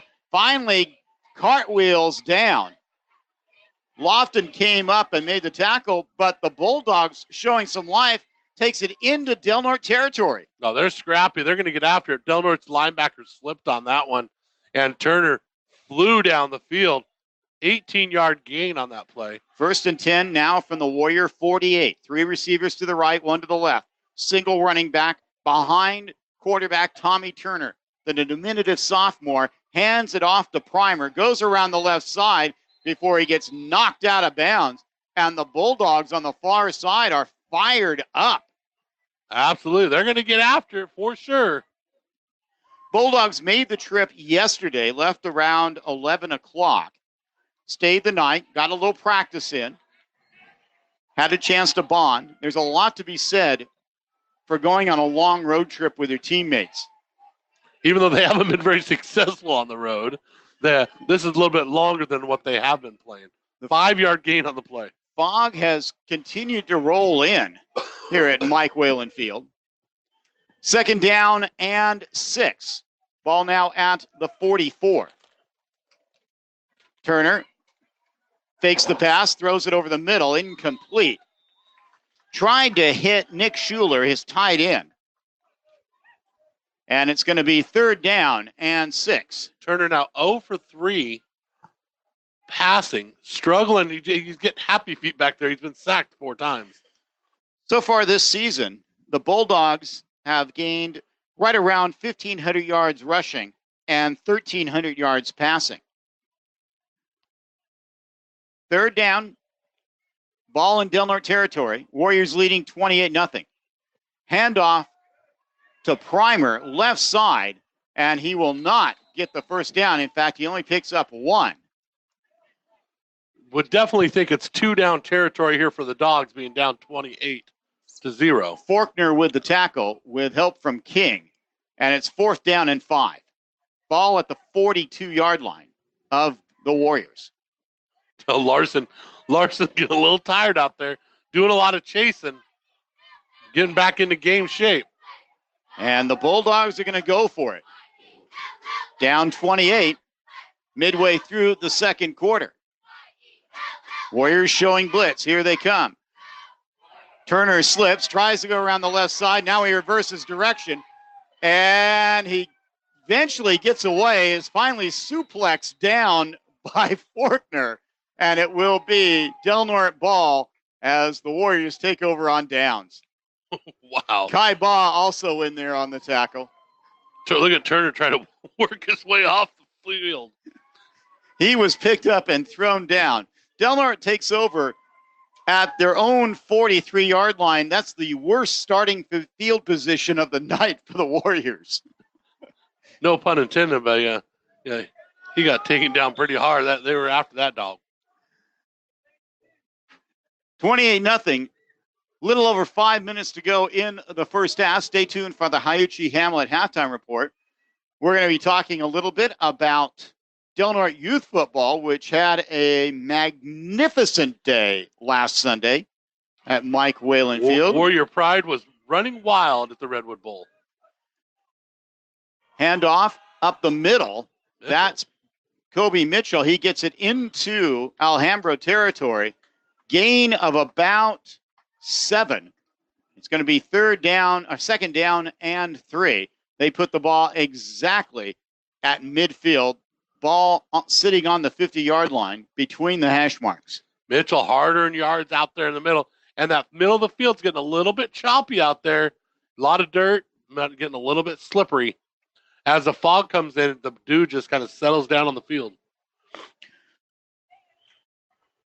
When Mitchell has played a full game, he has averaged 125 yards a game. Gives it to Mitchell on kind of a counterplay. There was some sort of miscommunication there as Blackburn thought he was going to get the ball. Instead, Mitchell gets it about 1 yard shy of the first down marker, the line to gain. It will be third down and 1. Ball sitting at the Bulldog 48-yard line. Might be a good place to take a shot. Warriors already have 1 touchdown pass. That one to Caleb Price. Instead, it will be Kalea just taking it himself all the way to the 45-yard line. First down for Del Norte. 3-yard gain by OJ right there. 3:40 or so to go. Clock still malfunctioning here at Mike Whalen Field. Must be the fog. I think it's the operator. The operator. He's on a long journey. He had the college prep students drove up from the Bay Area today on the school bus. Broke down right outside of Willits and still made it here by game time, John. That's big time right there. He's a good man. You ever met him? No. I heard he's pretty shady. It's my father. First and 10, ball on the Alhambra 45-yard line. Cox Cooley in motion. Counter play again. Blackburn bounces into Noah Yang and goes down, and Yang pounds himself on the helmet. He got turned around and ended up basically blocking his own running back. Still a gain of 3 on the play. It's going to be 2nd and 7. I love it. Blackburn was being patient, though, letting Yang try to make the block, but he never got there. Senior 200-pounder, and timeout is going to be called. And that gives us a chance to say hello to some more Sportscaster Club members, which include Curry Equipment, your one-stop shop for power equipment in Crescent City and in Brookings. Crescent City Glass. If it's glass, they work with it, serving you since 1947. Redwood Hotel Casino. Visit Yurok Country. Hotel, restaurant, casino, jet boat tours. That's a lot of fun and a lot more. Sutter Coast Hospital. Here for your care. More John, Napa Auto Parts Store. Come on, More John, to get you back on the road fast. Also, Griffin's Furniture. Quality furniture at unbeatable prices. And Main Street Skate and Beaches Boutique. Skate shop, jewelry, gifts, and apparel in Brookings. Coach Gene Mitchell, they all want updates from the Fortuna game. Fortuna still leading 8-7. So great job by Fortuna holding on to a lead against Encinal. Second down and 7 coming up. Warriors leading 28-0. Just under 3 minutes to go here in the first half in the opening round of the North Coast Section Division 5 playoffs. Ball sitting at the Alhambra 43-yard line. Center Luke King breaks the huddle, gets over the ball. Kalea gives it to Cox Cooley on the counter, right side, first down, and gets it near the 30-yard line before he is brought down. Another first down for the Warriors. 13-yard gain by Cox Cooley. And that's what Cox Cooley's great at, is right off tackle. He finds that seam and he just explodes through the hole. The junior 185-pounder leading the team in rushing this year came into tonight's game with 1,065 yards. Just the 4th Warrior this decade to cross the 1,000-yard barrier. First and 10 for Del Norte.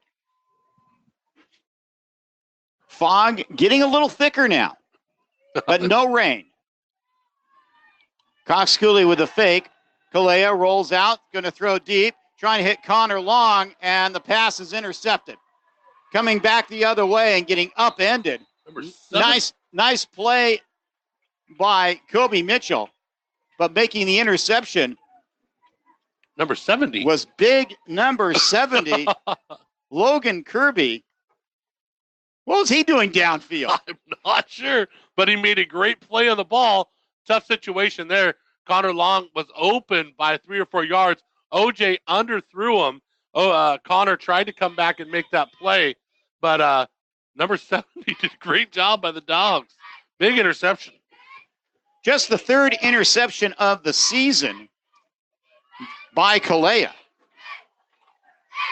Warriors still leading 28-0. Pitch play to the left side. The running back manages to avoid one tackler, but cannot get away from Anthony Slayton with help from Connor Long. Gain of maybe 1 or 2. Ball now will be at the 27. That was Perez on the carry. Good for 1 on the play. Travis Perez. Not a lot of seniors on this roster. He is one of the few. 3 receivers this time to the left, a single receiver to the right. Cox Cooley comes out and guards him. And once again, the quarterback just gets lit up. Kai Baugh coming in to finish up. And Turner very slow to get up. He's in pain. Well, he tried to break the tackle and get away, and he was just a sitting duck. As Kai Baugh lowered his shoulder, not a bad hit by any means. Not a cheap shot. No, but a great football hit. But as Turner's still down. That's Kai Baugh at 245 pounds up against Tommy Turner that I would estimate at 5'7" and maybe 160, soaking wet with some rocks in his pocket. And the coaching staff tending to him. And that's 6 sacks in the first half for the Warriors. Warrior Athletics brought to you by, of course, Sutter Coast Hospital. Serving our community with care. Lisa McCowan at State Farm Insurance. You can call Lisa when you want good service and State Farm Insurance. Hayuchi Hamlet with the Hayuchi Hamlet halftime show. That's coming up soon as Turner very slowly gets up, but walking off under his own power, getting some fluids in him, but moving so very slowly. So that will bring in at quarterback for Alhambra, number 6, James Frisbee, who has seen a lot of action. These two basically for a good part of the year split the duties at quarterback before Turner took over the starter's role. He'll be looking at 3rd down and about 20, 18. Coach White's getting a timeout here, and I know what he's doing out there. He's settling down his team, making sure everybody's focused on their jobs at hand and stay and play within themselves. 28-0, Del Norte in front. Warriors absolutely dominated the first quarter, scoring 3 times while not giving up, I believe, positive yardage. No, they were minus 24 in the first quarter. So Frisbee now in at quarterback. He's a little bit bigger. He has the ball, hands it off, and finding some room, still running and getting a first down. That was Jacob Primer. Give him 22 on the carry. He exploded. Just a quick hitter. And it's going to be first down for the Bulldogs at their own 41-yard line. Same play again. Breaks another tackle. Still on his feet. He's going to pick up 7. Kid's running with a lot of heart out there. Bulldogs timeout after that 7-yard gain. Primer, who we watched in film as timeout is called on the field, was a solid runner, but we did not expect to see that type of burst. And you have to wonder where that's been all night. Absolutely. And, you know, with the blitzing linebackers, if he picks the right gap, he's in the secondary real quick. So the Warriors are going to have to make some adjustments, make sure they're clogging the holes. With the interception earlier this evening by Cox Cooley, that gives Del Norte 12 for the season. That compares to 7 last year, 3 in 2017, and 7 in 2015. The total is a little shy of that 2014 Warrior defense that had 21 interceptions, including 8 by, do you remember who? What year? 14. Moretti. Yes, Stephen Moretti. That was the team that reached the semifinals, lost to the eventual champion. San Marin Mustangs? No, that was the next year. I think. Hold on, let me look. Yes, you're right. You are right. 2nd down and 4. Back to passes Frisbee. Looking, he's going to load up, and he's going to go down. Faulkner. Tanner Faulkner, and now he helps him up, and we got penalty flags flying in the breeze like snowflakes. Faulkner, after making the hit, helped Frisbee up, but meanwhile, at other place on the field, ball all the way back to the 40. Oh, my goodness. So let's see what we got. This half has been a little chippy by both teams. Here comes the white hat. In fact, he's going to jog over and talk to Coach White, I believe. No, he's going to just stop. Dead ball, personal foul against Del Norte. And with the ejection, and that's Eli Larson, who is coming off the field dejectedly. And there goes next game. Oh, my goodness.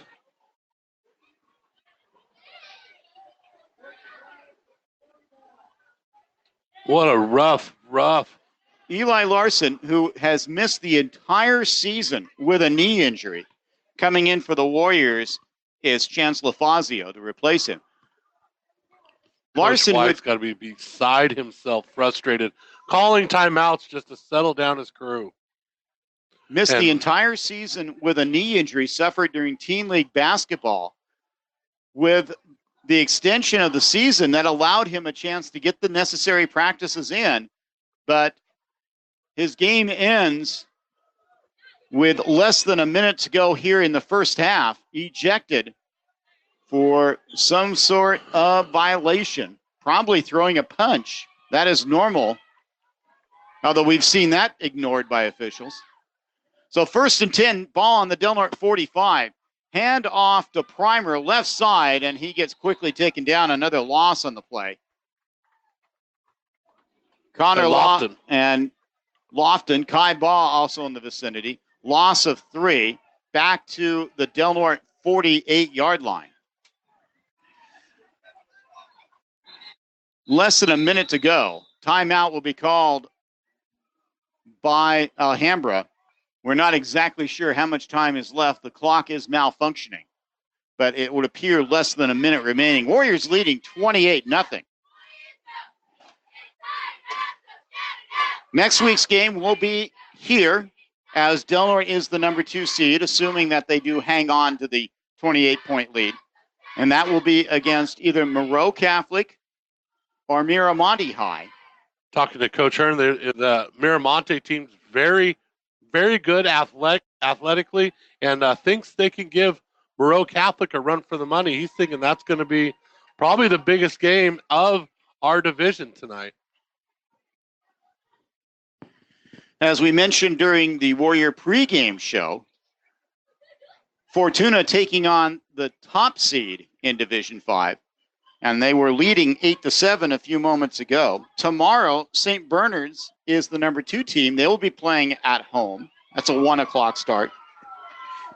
Arcata is playing. They're an 8th seed, and Ferndale is a number 2 seed. Moreau Catholic leading Miramonte right now, 21-7 in the first half. Timeout over.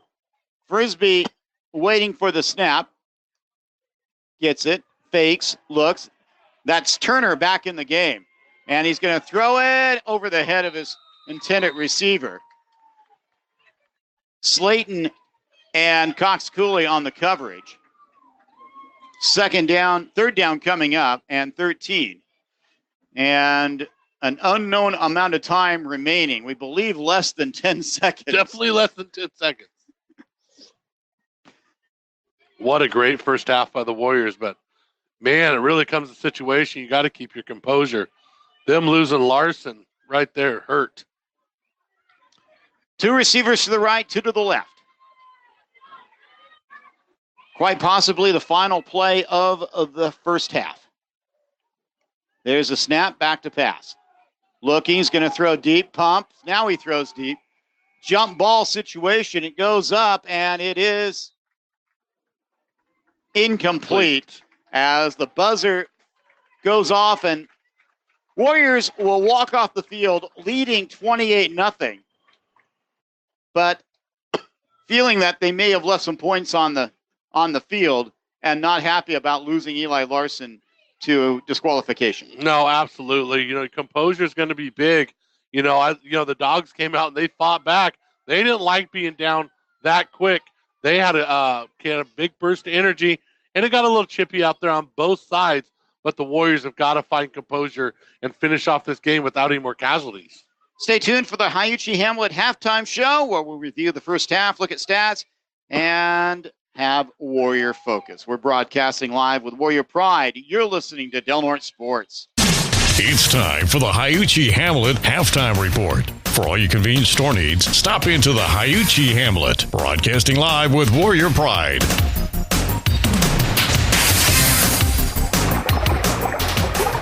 The Hayuchi Hamlet, nestled in the Redwoods by the Smith River, is your store of convenience. Whether you're spending the day at the river swimming, fishing, hiking, camping, or just taking a leisurely drive, Hayuchi Hamlet has everything you need, from hot snacks, cold beverages, and groceries to fishing tackle and gas. Stop in to see what kind of goodies you can find whenever you're nearby.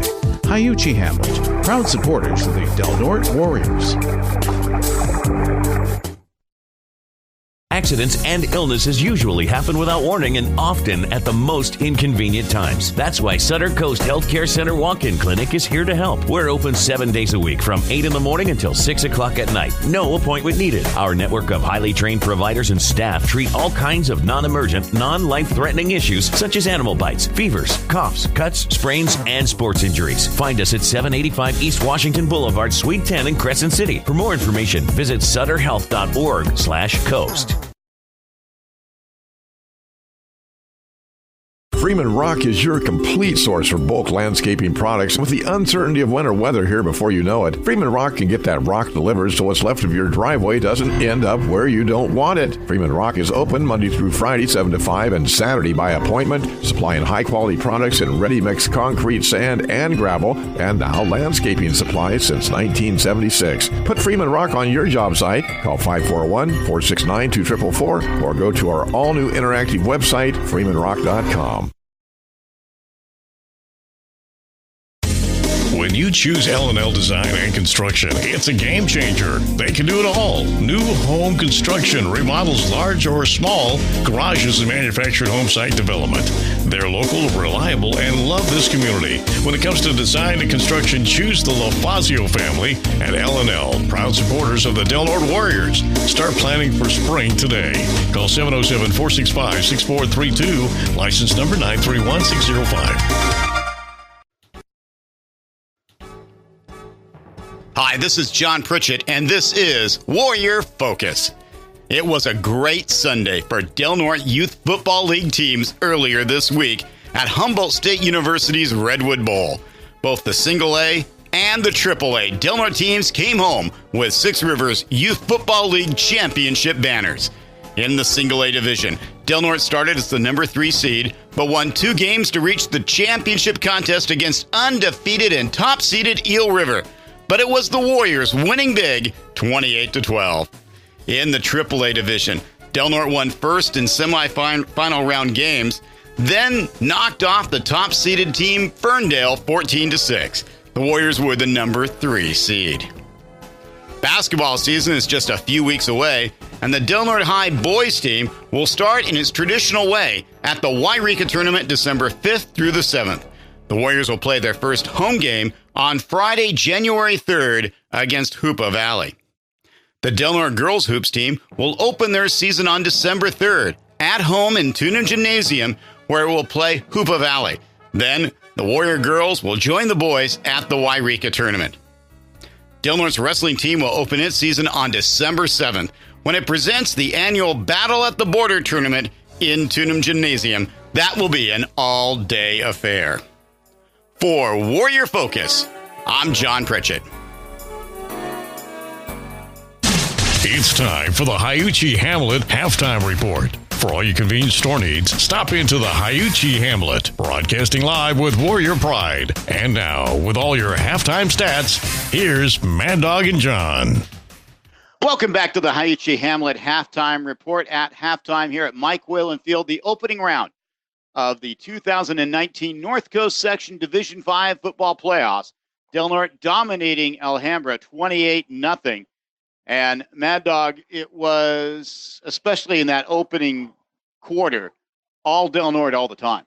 Absolutely. Del Norte did a great job of sustaining and establishing dominance at the front line. And, they put up a little fight off the get-go off our running game, but it just took a second for the Warriors to, one thing I love about our running backs is they do a fantastic job of reading blocks, and they adjusted to the flow of the game and had a great first half. And defensively, Del Norte absolutely shut down this Bulldog offense. 6 sacks in the first half. 3 by Anthony Slayton, 3 by Kai Ba. And other than some chippiness, it just could not have been a better half for the Warriors. Let's take a look at the scoring. And it started off on Del Norte's first possession of the game. Chase Blackburn on the counter, the third play on offense for the Warriors. He went 47 yards for the score, and after Kenji Adams-Lee's kick, it was 7-0. Next time Del Norte's got the ball, it was again Chase Blackburn. This time, an easy 20-yard jaunt into the end zone, 14-0.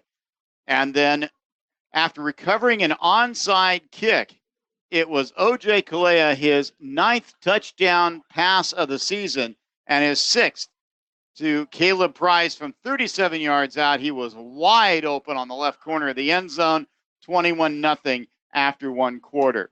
Del Norte bogged down a little bit in the second quarter, but did extend the lead to 28-0. Kobe Mitchell scoring on 5 yards out. Kenji Adams-Lee with his 4th kick extra point of the night, and his 43rd out of 45 attempts. 28-0 our score at halftime, Mad Dog. Taking a look at the first half stats Service. for Alhambra. 23 rushes for 0 yards. 0 for 5 passing for 0 yards. So let me add that up. Yeah, 0 yards rushing, 0 yards passing. That that's 0. That is absolutely 0 yards. Great job in total offense. What a magnificent effort by Del Norte's defense. Unbelievable. Great job. They had minus 24 in the first quarter and 24 yards rushing in the second quarter. Looking at the Del Norte side, it was 21 rushes for 178 yards, 1 for 3 passing for 37 for over 200 yards of offense for the Warriors. Chase Blackburn, 100 yards of rushing on 6 carries. I know he's getting close to that 1,000-yard marker. Well, he still has 100-some-odd yards to go. But how much did he get last game in the second half? 210 yards, I believe. Great job by Chase. Mitchell had 33 yards on 8 carries. Cox Cooley had 37 on 5. Great job by the Warriors. And, of course, Caleb Price's 37-yard touchdown catch. What a great all-around performance by the Warriors. Now, let's turn our attention. It was talked about during Warrior Focus earlier here in the Haiuchi Hamlet Halftime Report, but last Sunday, Del Norte's 2 youth football league teams that were in the championship games really made the community proud. Both teams bringing home 6 Rivers Youth Football League championships, the AAA Del Norte team and the Single A Del Norte team. Mad Dog, you were there, and that had to be quite a moment for Del Norte fans. I tell you what, the Redwood Bowl is a great place to be. Too bad they don't have college football there anymore. Oh, my goodness. It is said John bitterly. What a venue for football, and it was rocking down there on Sunday. All the youth football players, all the cheerleaders, and the Warriors. What a fantastic program the Del Norte youth football team has. As the Single A came out, they beat Ferndale in the first game of the day in the Single A action. They lost to Ferndale earlier in the season. I'm sorry, that was Fortuna.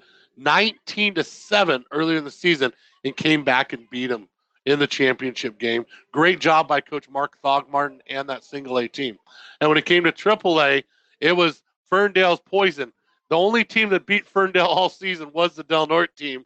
Del Norte fell and lost 2 games through the regular season, so ended up the 2 seed, and the Warriors just assumed themselves. What I really liked about the AAA team is they run like offense as the Del Norte team, high school team. You love to see that in a program where the youth football teams are running what the high school does. Hats off to Coach Clinton Shad and Fritz Baldwin and the other coaches on that AAA team. They got those kids ready, fired up, and ready for high school. 28-0 our score here at halftime at Mike Whalen Field. Warriors leading Alhambra in the opening round of the North Coast Section Division 5 playoffs. And as mentioned earlier, if Del Norte can hold on to this lead, they would play host a week from now, either Friday or Saturday, hopefully on Friday, right back here at Mike Whalen Field against the winner of tonight's game between Miramonte and Moreau Catholic. Del Norte, in the very first game of the season, went down on a hot August night and defeated Moreau Catholic 20-19. And that's when we all of a sudden realized, wow, this could be a very special Del Norte team. And I know you're checking to see if there's any scores on that contest yet. Yeah, Moreau Catholic leading Miramonte at the half, 28-7. It was pretty close off the get-go. Moreau Catholic extended their lead in the second quarter, taking that 21-point lead into the halftime. No update from the San Marin de Anza game. And the other game is the Fortuna against number 1 seeded Encinal. And that game is Encinal's leading 14-8 at the end of the half also. So Fortuna putting a little scare on the Jets down in Alameda. So we'll see what happens there. Del Norte has been very good in recent years in opening rounds of the playoffs. After a first-round bye last year, Del Norte defeated Justin Siena, technically in the quarterfinals, 37-21. Warriors won in the first round in 2016 over John Sweat. In 2014 over Lower Lake. That was the game played in the monsoon that Del Norte ended up winning in that contest 56-0. And kids that didn't get a chance to play were, after the game, sliding 30 yards down the field to make sure they didn't walk into the locker room with dirty or clean jerseys. And then Del Norte also won its opening round game in 2013, once again knocking off Justin Siena. Well, we're going to be back with more of the Hiuchi Hamlet halftime report after this. Warriors leading 28-0 over Alhambra. We'll be back in just a moment. We're broadcasting live with Warrior Pride. You're listening to Del Norte Sports. It's time for the Hiuchi Hamlet halftime report. For all your convenience store needs, stop into the Hiuchi Hamlet. Broadcasting live with Warrior Pride.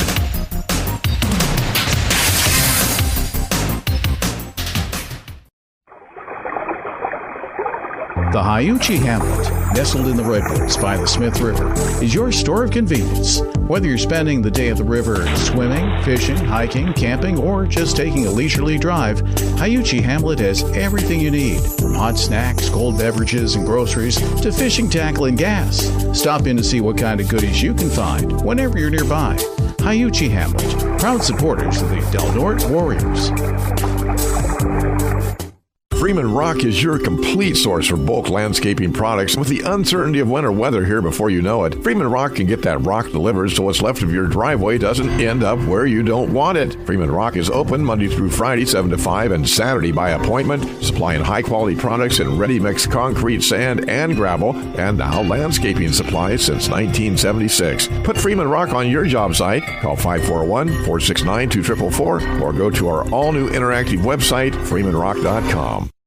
Accidents and illnesses usually happen without warning and often at the most inconvenient times. That's why Sutter Coast Healthcare Center Walk-In Clinic is here to help. We're open 7 days a week from 8 in the morning until 6 o'clock at night. No appointment needed. Our network of highly trained providers and staff treat all kinds of non-emergent, non-life-threatening issues such as animal bites, fevers, coughs, cuts, sprains, and sports injuries. Find us at 785 East Washington Boulevard, Suite 10 in Crescent City. For more information, visit sutterhealth.org/coast.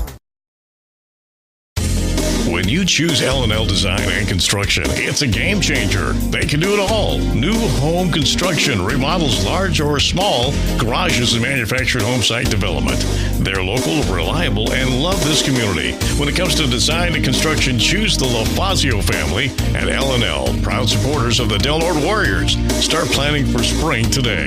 Call 707-465-6432, license number 931605. It's time for the Haiuchi Hamlet Halftime Report. For all your convenience store needs, stop into the Haiuchi Hamlet, broadcasting live with Warrior Pride. And now, with all your halftime stats, here's Mad Dog and John. Welcome back to the Haiuchi Hamlet Halftime Report. John Pritchett, John Horner with you here live at Mike Whalen Field. JD back in the studios. And Mad Dog, we saw complete domination by Del Norte, especially in the first quarter. Warriors leading 28-0 over Alhambra. And what should Del Norte be thinking about as they get ready to start the second half of this North Coast Section Division 5 playoff game? Well, I tell you what, it's a playoff football team. Alhambra is going to come out and they're going to play hard in the second half. It's going to be really important for the Warriors here at the beginning of the third quarter to establish that dominance, put a couple scores on the board, and then I really just look for that Warrior team to settle down and stay out of trouble. It's going to be a big test for them as this push comes to shove. Can you keep your composure and be a championship team here? Warriors will get the kickoff in the second half, leading 28-0. And it would appear that pretty good chance that we're going to see a repeat of the season opening game. Del Norte won 20-19 at Monroe Catholic High School. And that's going to be quite the adventure. The Monroe Catholic team was playing without its best running back, Fresh Ivan, but he has not played much this season at all. No, absolutely not. He started a couple games ago. He got 9 carries, picked up about 45 yards. They sat him out the next game where they had a blowout game. I'm going to be interesting to see the box score when it comes to tonight, see how Fresh Eisen did. But he's a kid that's already signed letter of content to a Division I school. So a very electric running back. Del Norte can have their hands full. But I think this is a completely different Del Norte team than we were in that first game. And once again, Kai Ball was not around back then, one of our big stoppers when it comes to up front. So I by no means give Monroe Catholic any kind of nod in that game. Monroe Catholic finished the year with a 7-3 record. Other Del Norte opponents this year, Fortuna went 4-6. They did advance to the playoffs. St. Bernard's is 7-3, and Eureka 3-7. Wairika finished this year with a 2-7 record. I believe it forfeited its final 2, maybe even its final 3 games, as injuries just left that team with very few players left. LaSalle Prep went 4-5. Petaluma 2-8. Mazama 7-2, shocked in the first round of the Oregon playoffs, and Trinity 1-8. And this has been your Haiuchi Hamlet halftime report. The Haiuchi Hamlet, where they have hot snacks and cold drinks. They have cold drinks and hot snacks. They have everything you want, everything you need. In fact, if they don't have it, you do not need it. The Haiuchi Hamlet, located on U.S. Highway 199 in Haiuchi. Because where else are you going to put the Haiuchi Hamlet? Warriors getting ready to receive the kick as the fog continues to roll in. They'll be going right to left, east to west. Del Norte leading 28-0. And there's the kick. It's taken deep, and whistles fly, as I believe we will have offside on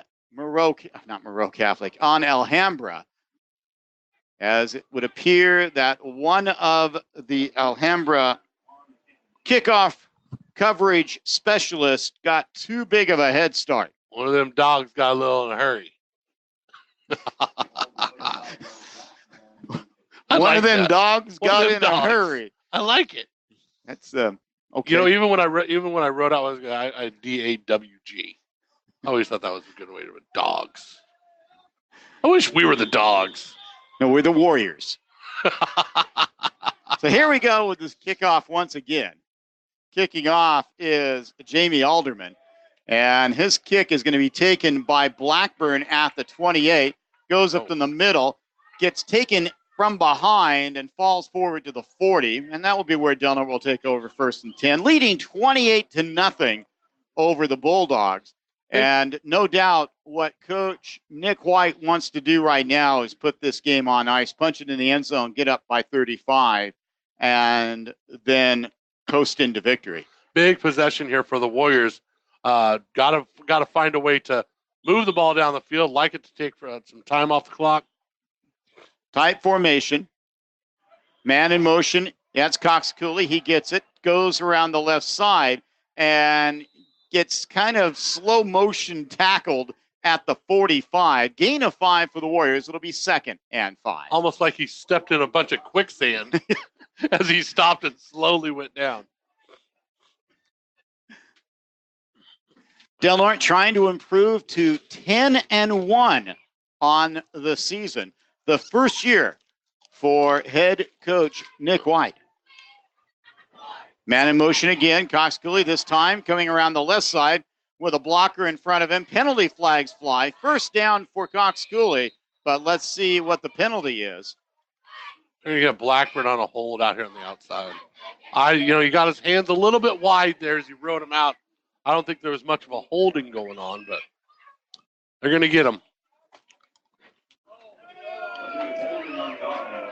So the flag is sitting at the 49.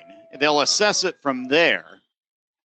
So you're going to give 4 yards to the running back and then a 10-yard penalty. It's just the 4th penalty of the night against the Warriors. That's great news, as Del Norte has routinely this season had 10 penalties for 100 yards consistently. 2nd down and 11. Ball now at the 38. Mitchell goes in motion far side, hand up off the middle, and getting past the 45 to about the 48, and finally keeps going. And fumble recovered by Alhambra. Number 70 once again.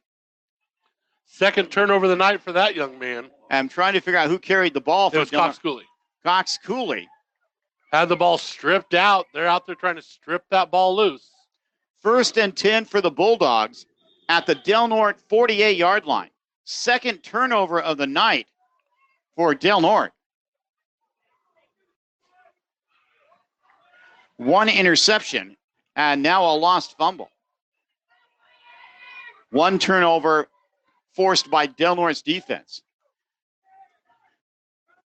Pitches it, and quickly eaten up is the running back. That's Jervis. Long coming up and laying a big hit. Jervis is able to get to the Del Norte 47-yard line. Gain of 1. 2nd and 9 upcoming. Connor Long, perhaps the biggest surprise of the season for Del Norte, has just played better and better and better as the season has progressed.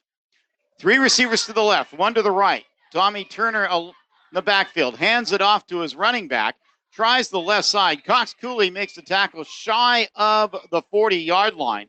Jervis on the carry.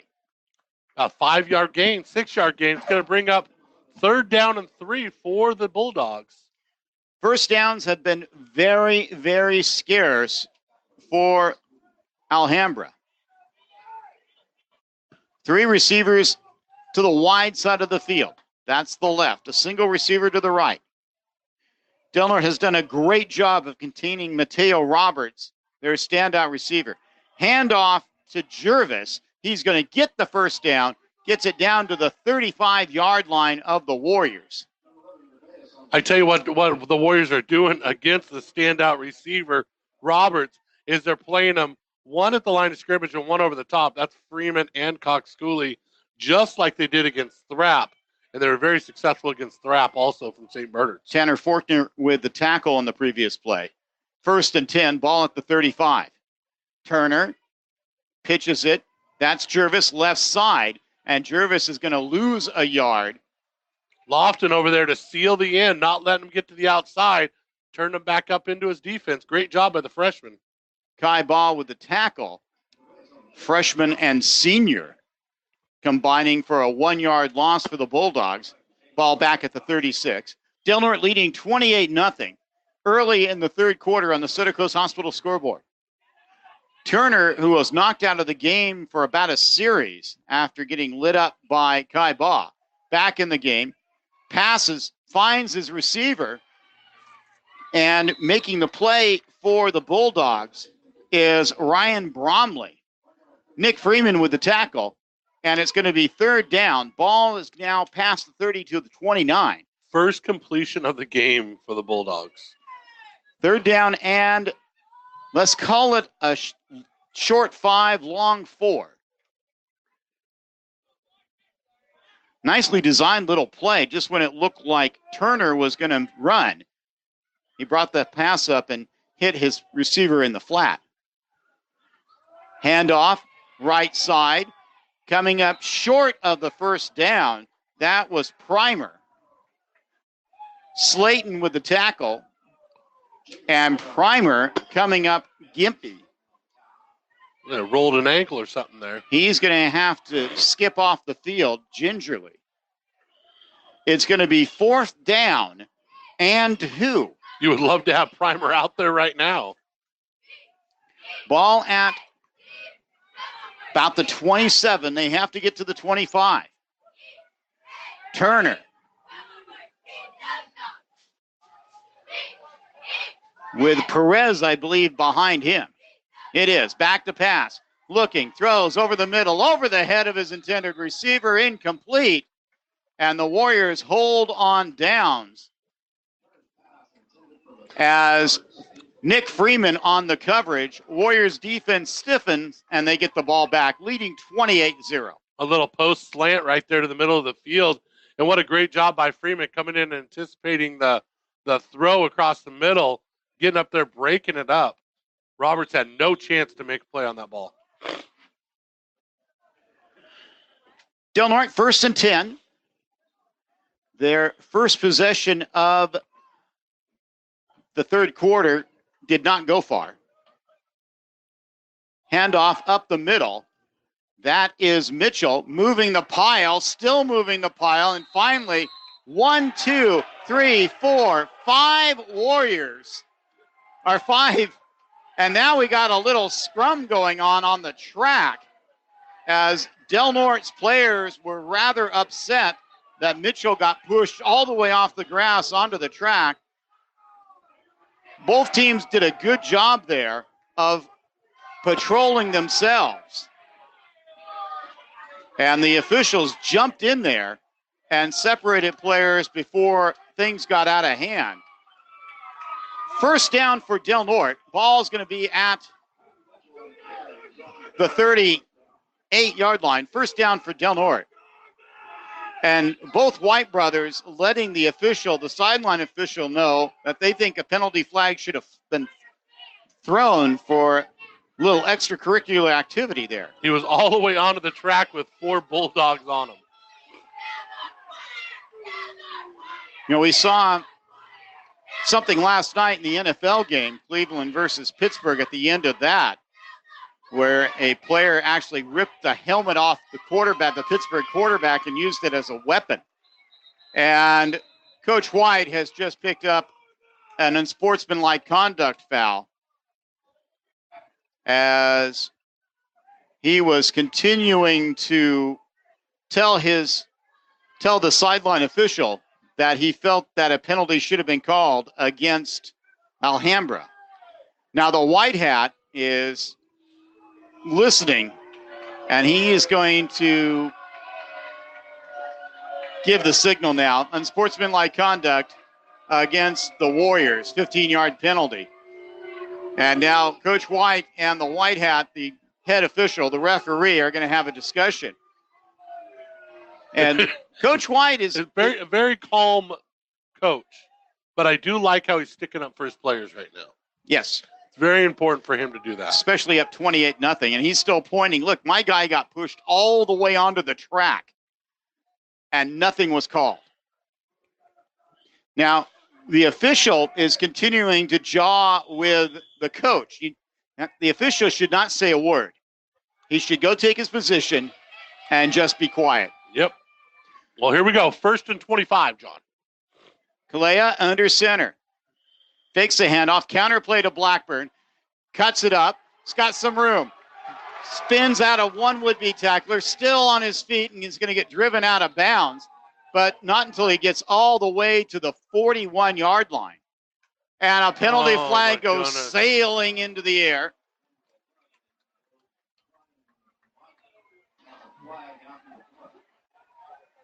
And, oh, no, that's the football getting thrown there. I hope so. No, I think it was a flag for sure. No, there was a flag, but then I thought there was going to be, I thought the ball there. Unsportsmanlike conduct against Alhambra. Oh, this is just rough. So just hate when the games turn into something like this. The officials trying to get back in control. 20-yard gain for Blackburn. And now the 15-yard penalty will give Del Norte a first down in Bulldog territory. Still leading 28-0, about halfway through the third quarter, as the scoreboard remains a bit of a mystery here at Mike Whalen Field. But the real thing you got to look at is Bulldogs got nothing to lose here. That's true. You know, and the Warriors do. You can't end up with a situation where you pick up your second personal foul by some of those players out there and end up getting ejected from this game and just kind of costing your team the season. Ball will be 1st and 10 at the Alhambra 44-yard line. Ball on the far side hash mark. Galeja hands the ball off. Cox Cooley finding some room, left side, turns it upfield, and will get brought down past the 35 to about the 34. Gain of about 9 as the junior running back over the 1,100-yard mark for the season. Great job by Cox Cooley right there. Breaking it off tackle, getting to the outside.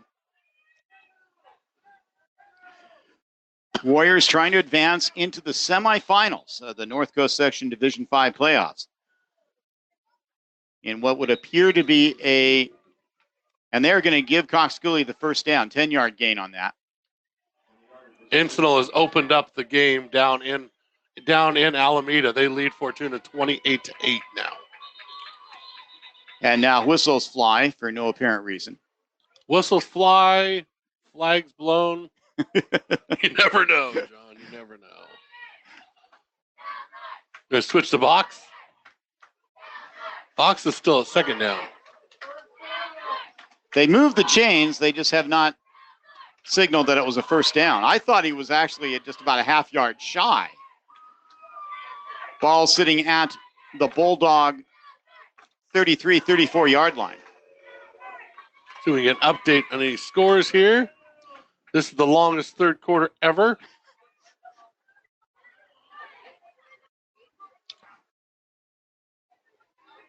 And now the official is going to come over and talk to athletic director Bob Hadfield. And we got fans. I believe that on the far side of the field, there may be some spectators who have perhaps expressed their opinion a little too enthusiastically. Warrior Athletics brought to you by Crescent City Les Schwab Tire Center. Doing the right thing matters. Oh, Crescent Cabinets. Need new cabinets? We'll call Crescent Cabinets. Here we go.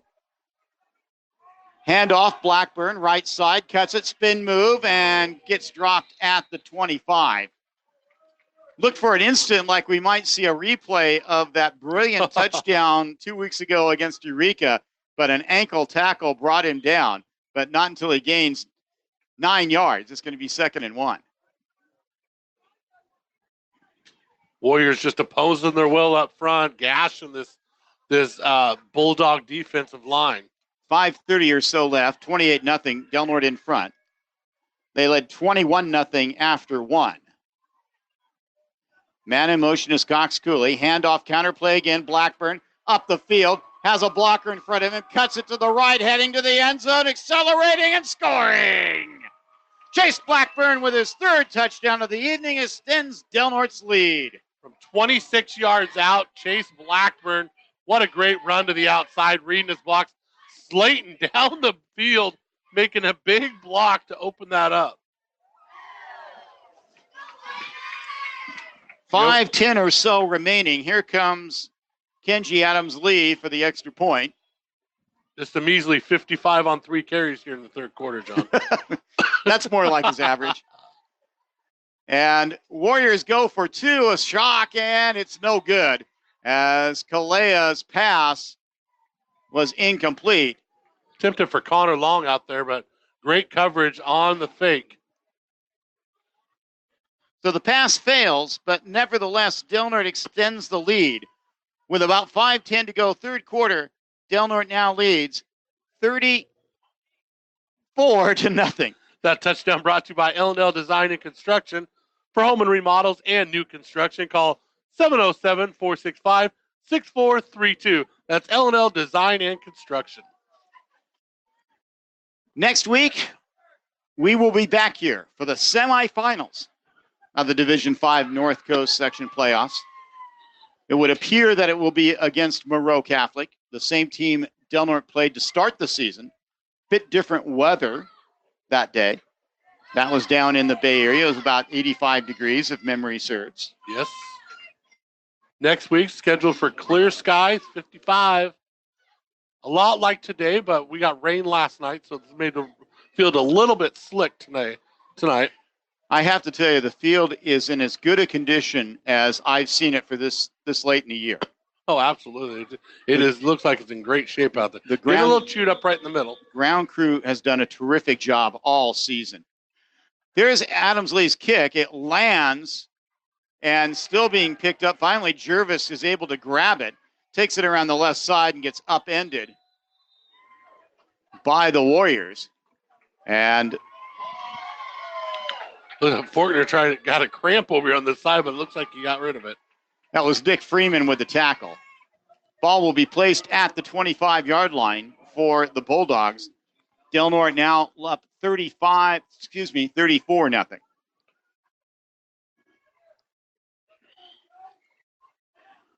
Bulldogs break the huddle. Turner back in at quarterback after missing a little bit of time after getting lit up. Pitch play. It's Jervis coming around the left side. Breaks one tackle, but gets hammered. Coming up is Nick Freeman again.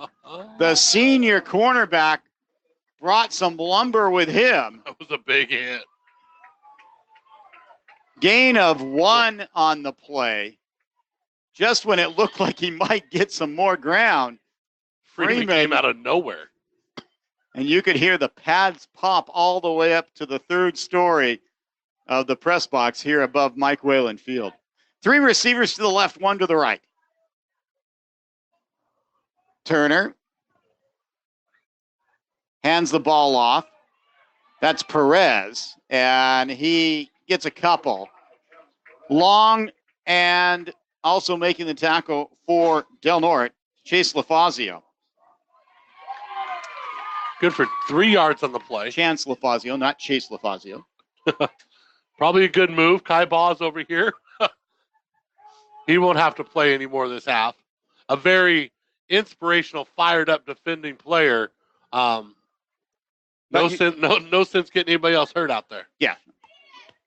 Especially since Kai missed the first half of the season with injury problems. You want him for the entire second half of the season. Back to pass. No, it's going to be a draw. And getting a couple yards before Connor Long wraps him up and throws him down is Turner. 4th down next up. Ball at the 33 of the Bulldogs. Big 4th down. You might as well go for it right here, John. 4th and 2. You're down 34-0 with 3 minutes left in the third quarter. Not much sense sending in the putt team at this point. And that is exactly what they're going to do. They broke the huddle with 12 players, but no penalty flag comes out. Handoff, Jervis, left side, tries to turn the corner, does, 1st down. And what a tackle on the far side. That was Chase Blackburn, I believe, who just picked him up and drove him into the turf right out of the textbook. 12-yard pickup, but textbook play by Blackburn there for sure. And we have a timeout on the field as Caleb Price took a knee, and now he is hobbling off the field. That may be a cramp.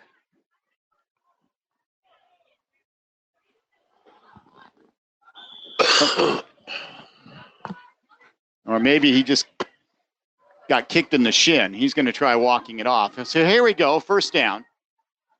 Handoff, left side again. Freeman tracks him down from behind. Trevor Freeman, that is. Primer with the carry. Looks like he's going to pick up 1 yard on the play. That's all he's going to pick up. Gets it to about the 45, just past the 45. 34-0 Warriors in front, about 3 minutes left to play, third quarter. Opening round of the NCS Division V playoffs. John Pritchett, John Horner with you from Mike Whalen Field. As the number 2 seed Warriors have pretty much controlled this from beginning to end. Back to pass, throws over the middle, caught. First down. Blackburn making the tackle with help from Lofton. Making the catch was Nick Schuler, the tight end. Good for 20 yards on the play. Nice play call by Turner. Into Del Norte territory at the 30, almost the 35-yard line. This is a team that we thought could throw the ball fairly effectively, but Del Norte's defense, especially the front line, has just not given Tommy Turner, the sophomore quarterback, any time to throw. 6 sacks so far tonight. Handoff, left side, breaks one tackle, but can't get it away from everybody else. Del Norte ball. Fumble. Connor Long was there on the hit, along with another penalty flag, along with Slayton.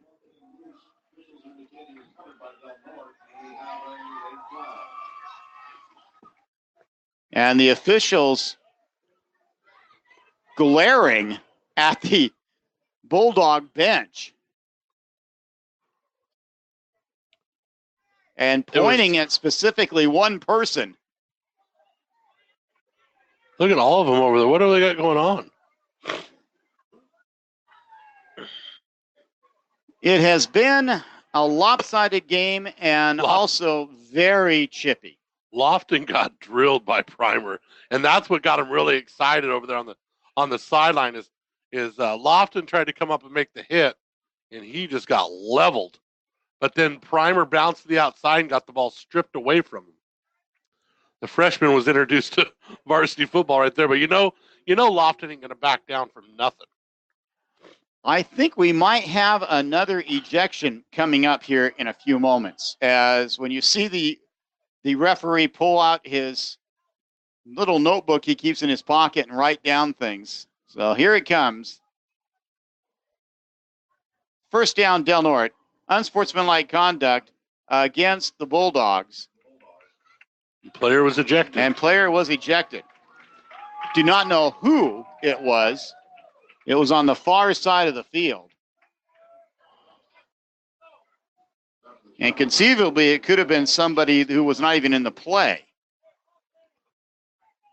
Yeah, because it was right on the sideline, right in front of all of them. Our fans relentless.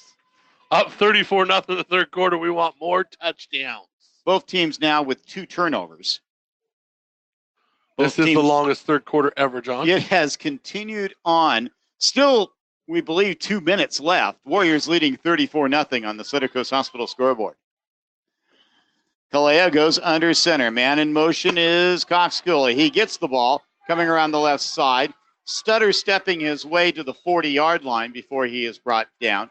It's going to be a gain of 9. 2nd and 1 on its way. Ball in Bulldog territory. As the fog continues to sweep over Mike Whalen Field here in Crescent City. As Del Norte marches to a 10-1 record. Kaleha with a man in motion.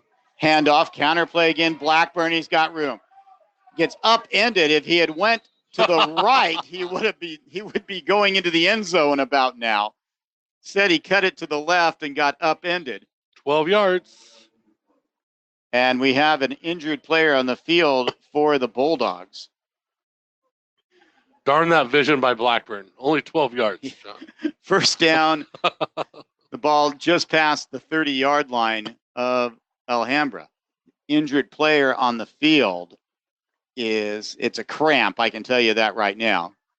The international signal for a cramp, where the player puts his leg in the air and the coaches come in and pull the toes down. Miramonte with a late touchdown in the third quarter cuts the lead to 14 as Moreau Catholic leads 28-14. Devin Owens is the injured player. And, correction, it's not. He was there.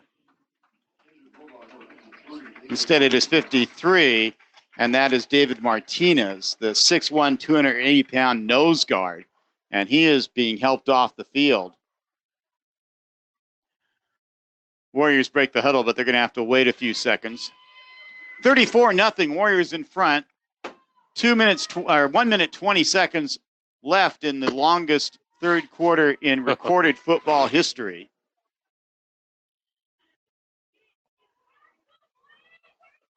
Finally, Warriors get ready. Here we go. Back to pass. Galea throws over the middle, and it's in and out of the hands of his receiver. Tried to hit Dodson. The pass was a little high, and it's going to be second down. So, some big news for Mad Dog. You and Mrs. Mad Dog. Are we going to have another Warrior? Another Warrior. Congratulations. Thank you very much. I guess I'm not old enough yet. Not old enough for what? Don't you not answer that question. Not old enough not to have kids. Second down on its way. But congratulations, big guy. Thank you. I'm so happy for both you and Amanda. Handoff. Mitchell goes around the right side, bounces off one would-be tackler, and two others are able to corral him for maybe a gain of 1 or 2. Uncharted territories, the outside by Mitchell. He's never been there before. Oh, my goodness. And we have another penalty flag. And suddenly what had been a fairly clean first half has turned into a flag fest in the second. And this is going to be against Del Nord. Unsportsmanlike conduct, Warriors.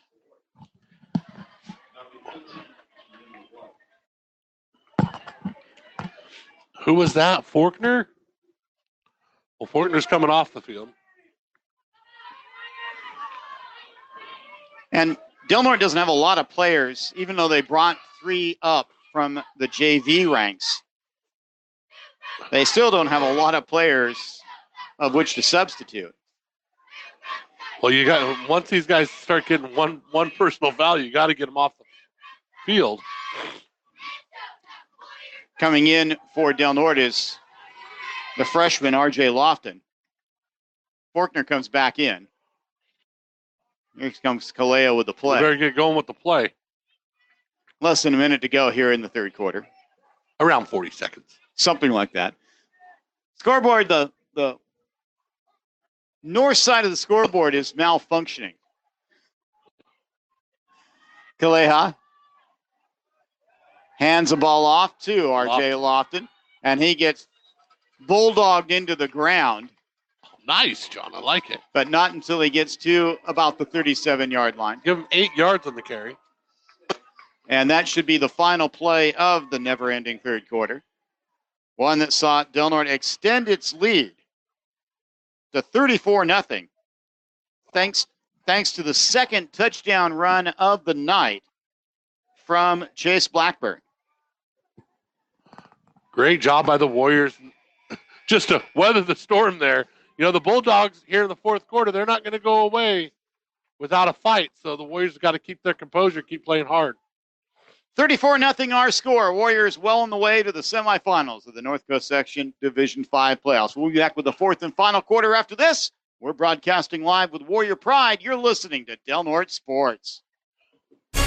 It's time now for the Warrior of the Week. And it's brought to you by Lisa McCowan, State Farm Insurance. Call Lisa when you want great service and State Farm Insurance. And now, the Warrior of the Week.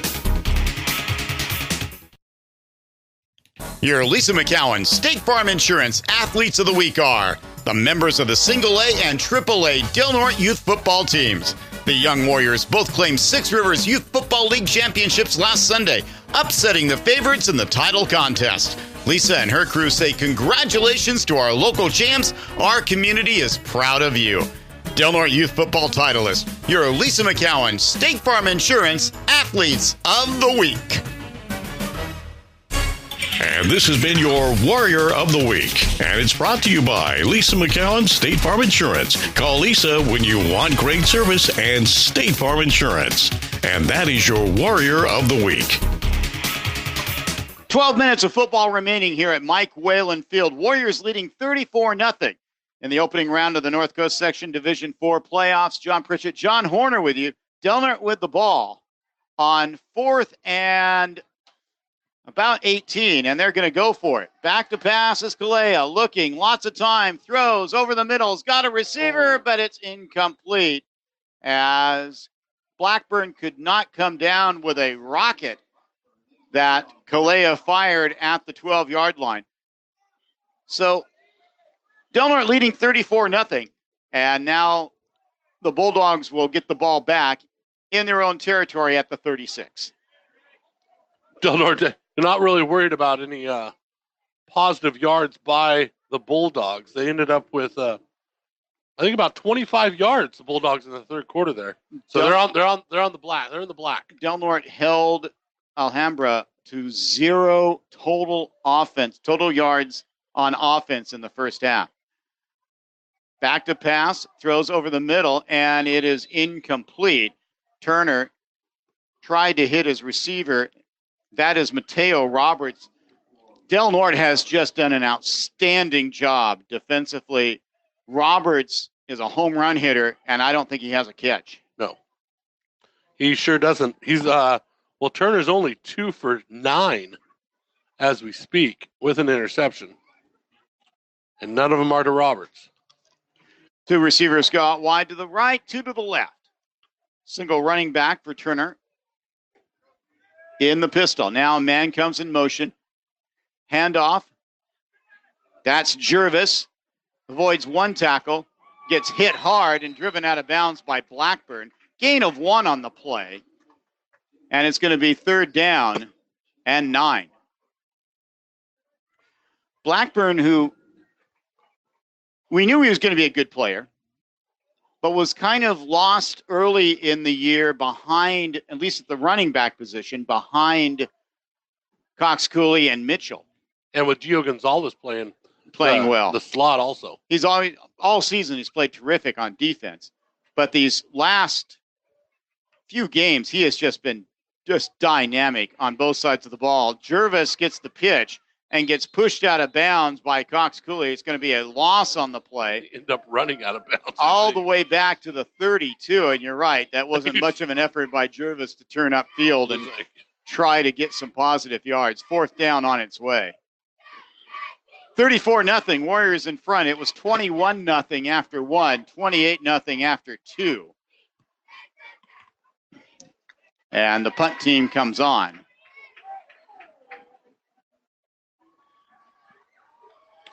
Last time the Warriors had a shutout in the playoffs was 2014 when Del Norte beat Lower Lake 56-0.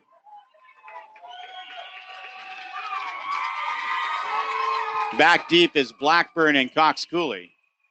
Here's the punt. Good punt. And it drives Blackburn back to the 30. He has to catch it over his head. He's trying to set up his blocks, finding some room down the right side, and gets yanked down at the 45-yard line of Alhambra. Some Warrior fans wanting a horse collar tackle called, but no flags come out in this case. Great job by Blackburn fielding that punt up over his head and picking up that positive 20 yards there to get it back into Bulldog territory. And he set up his blocks real well, was very patient, and then accelerated when he saw the hole. 1st and 10 for the Warriors. comfortably in front. You're listening to Del Norte High Football on KPOD Crescent City 97.9 and DelNorteSports.com.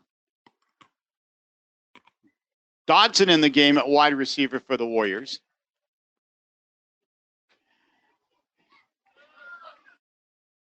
Handoff. And picking up a couple is Blackburn. Gets it to about the 42 or so.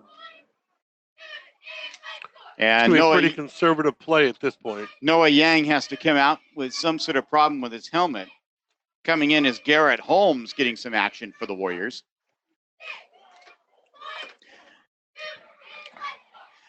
Warriors moved up about 4 players off the JV team. Leo Segna, Connor Price, who was the quarterback for Del Norte's junior varsity. Isaiah Parsley. And Jacob Dane. Handoff Cox Cooley, left side, then takes it up the middle, finding some room, and gets it inside the 25 to the 24 as the junior running back gets another first down for the Warriors.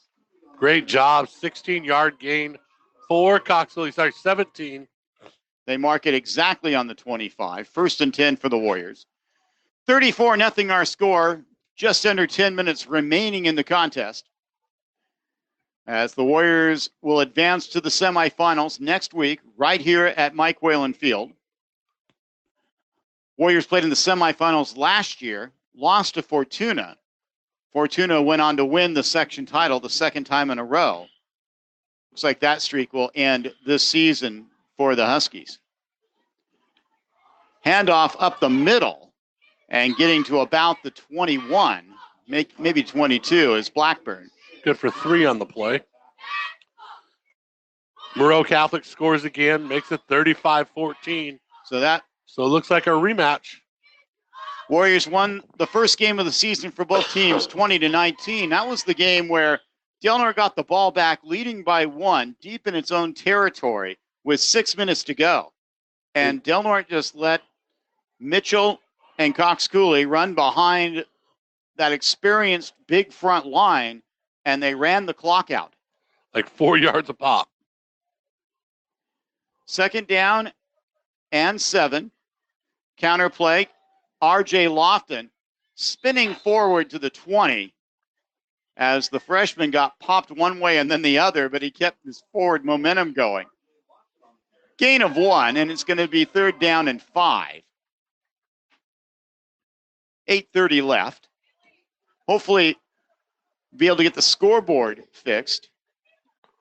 For next week. When they turned it on, it still had the Eureka score from 2 weeks ago on it. Del Norte having won that game 48-19. That score was still up on the board.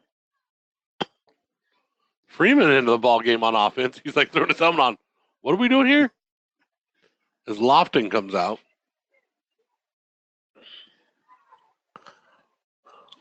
Split running backs for Del Norte. Pitch play. And still on his feet, and then goes down at the 15 inside the KPOD red zone.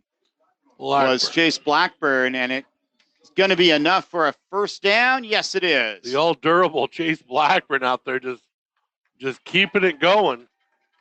13 carries on the night for Blackburn now. And over 100 yards. Less than 8 minutes to go.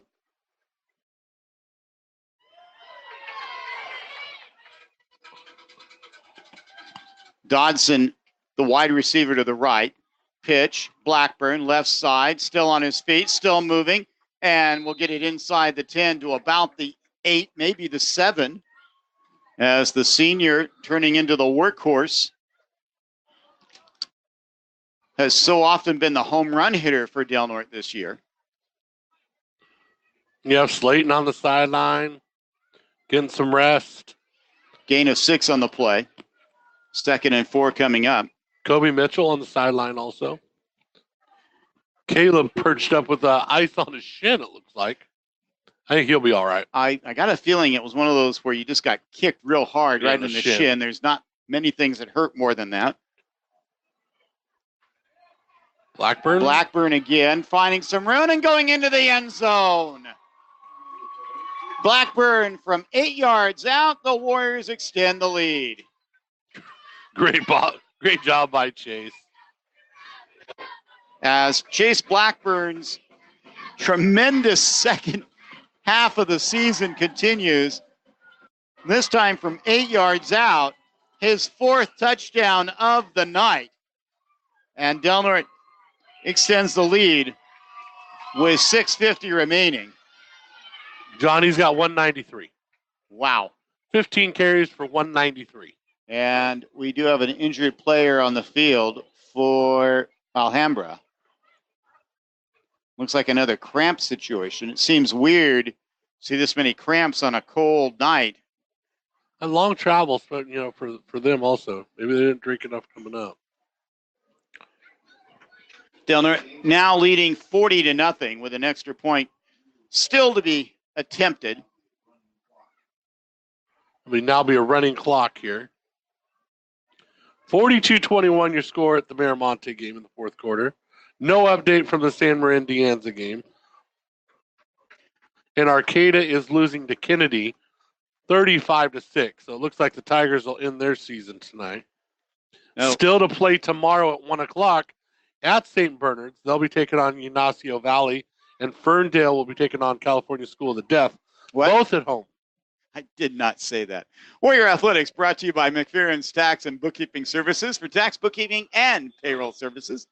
Lucky 7 Casino, they're #1 for fun. And Echo Nutrients, local organic fertilizers for the backyard gardener in your... Getting ready for the extra point. Kenji Adams-Lee. Warriors faked it last time, went for 2, it was unsuccessful. This time they do it the old-fashioned way. And Kenji Adams-Lee's kick is not very far, but it's right in the middle, and it does go over the crossbar. Warriors score again, 41-0 here over Alhambra in the opening round of the North Coast Section Division 5 playoffs. You just kind of take a look out there on the field, and it's kind of like what we saw when we played Petaluma, kind of like what we saw against a couple other teams where the Warriors just physically and just athletically are just a lot tougher than the other team out on the field. Other sponsors of Warrior Athletics, members of the legendary Sportscasters Club, includes McDonald's. Stop by after the game. I'm loving it. Fort Dick Market and Deli, your neighborhood store on Lake Earl Drive. Always great soup, always great chili. Del Norte Ambulance, now and always dedicated to serving. Affordable Tow, dependable, fast, and reliable when your vehicle isn't. Chawel Benz and Hartwick, good luck. Warriors from Team CBH, your local accounting and tax firm. And Oat Hill Organic Beef, local grass-fed organic Angus beef. Go ahead. What a great job by the Warriors tonight in this first round of the playoffs. You got this Alhambra team coming up. I think they thought they could play with the Warriors quite a bit. Talking to the coach before, they were pretty confident in what they could do, but the Warriors had a great game plan and did well. Fair catch, caught but lost, but the referee blew his whistle. Fair catch was signaled. It bounced off him. Del Norte has the ball, and Del Norte will keep the ball. And now whistle blowing again. So let's see what we got here. A whistle was clearly blown beforehand, and now they're taking the ball and backing it back up as if we're going to re-kick it. They're going to... Inadvertent whistle? They're going to say an inadvertent whistle. No, there's no penalty flags. And so an error on behalf of the officials blowing his whistle before the play was over. Yeah, if that was a close game, would that really be what would happen? By rule, I believe it would be. Certainly a good lesson for all officials to have the patient whistle. Wow. Let the play happen before you put air in your Fox 40. So it's kicked again, and this time taken at the 30-yard line by Alhambra, still on his feet, trying to find some room, and finally Nick Schuler is taken down on the far side of the field, making the tackle for Del Norte. Nick Freeman is there. Hey, he picks up the ball. Look, I got it. Warrior ball. Official says, no, son. Go back to the play defense. So Del Norte loses a possession, but it really doesn't matter, leading 41-0 with about 4 minutes to go in the ball game. Running clock. We assume it's running. We can't tell for sure. On what has turned into a chilly, foggy night here at Mike Whalen Field. We'll be back here a week, maybe from tonight, maybe from tomorrow. Handoff, Perez sheds one tackler, sheds another. Al runs another one, still on his feet going down the left sideline, cuts it back, and he's finally fumbled. Who's going to come up with it? It looks like the Warriors. Signal, it is. Del Norte comes up with a loose ball after a tremendous number one run. And coming up with it just up off the JV team, Leo Segna. Well, hey, look at what I found, he says. Good hustle by the sophomore, staying with the play as Perez broke 3 tackles and went down the left sideline. The Warriors had their whole bench in at that point, and we missed about 2 or 3 tackles. Ball will be placed at the 15-yard line, and we have an injured player. As you know, Coach LaFazio's ecstatic about that. He did not want to give up that goose egg. It's another Alhambra player shaken up. Other members of the legendary Sportscasters Club includes the Clubhouse Play Center and Daycare. For drop-in play and daycare, you can stop by at 745 Railroad in Brookings. That's a number you need to keep in mind, young man. Yes, sir. Brookings Harbor Veterinarian Hospital, taking care of our 4-legged friends. Porta Pints, proud sponsor of our hometown Warriors. Go Warriors. Del Norte Office Supply, customer service. You know, you should expect that, and that's what you get at Del Norte Office Supply. Going to be a long drive. I think they might be spending the night here tonight. They drove all the way up today. No, yesterday. You sure? I thought the coach told me he came up yesterday. Maybe coach did. I think the team came up today. Okay. They took a couple stops and relaxed along the way. Player being helped off the field. Trying to get his number. Looks like number 5. Number 5. That's Perez, I believe. Yes, Travis Perez. As Alhambra has seen a number of players limp and be helped off the field. It has been a rough contest. Down to 3 minutes to play. It looks like Price is in the quarterback. Is that Connor? That is Connor Price, yes, who has been the quarterback on the JVs all season. And whistles go off. We got timeout called by Alhambra. So what should we expect next week, Mad Dog? A repeat of the season opening game between Del Norte and Moreau Catholic. This is a different Del Norte team than perhaps we saw at the start of the year. Certainly more confident. But this will be a Moreau Catholic team that features a standout running back in Fresh Eisen. You know, I'm excited that he's going to have to come up here. It's tough to get running on this field, but it's going to be nice weather all week, so it's going to be okay footing. But I tell you what we're going to see is I think we're going to see a different Moreau Catholic team, and they're going to be a lot more based on their run. They tried to pass a little bit more at the beginning of the season.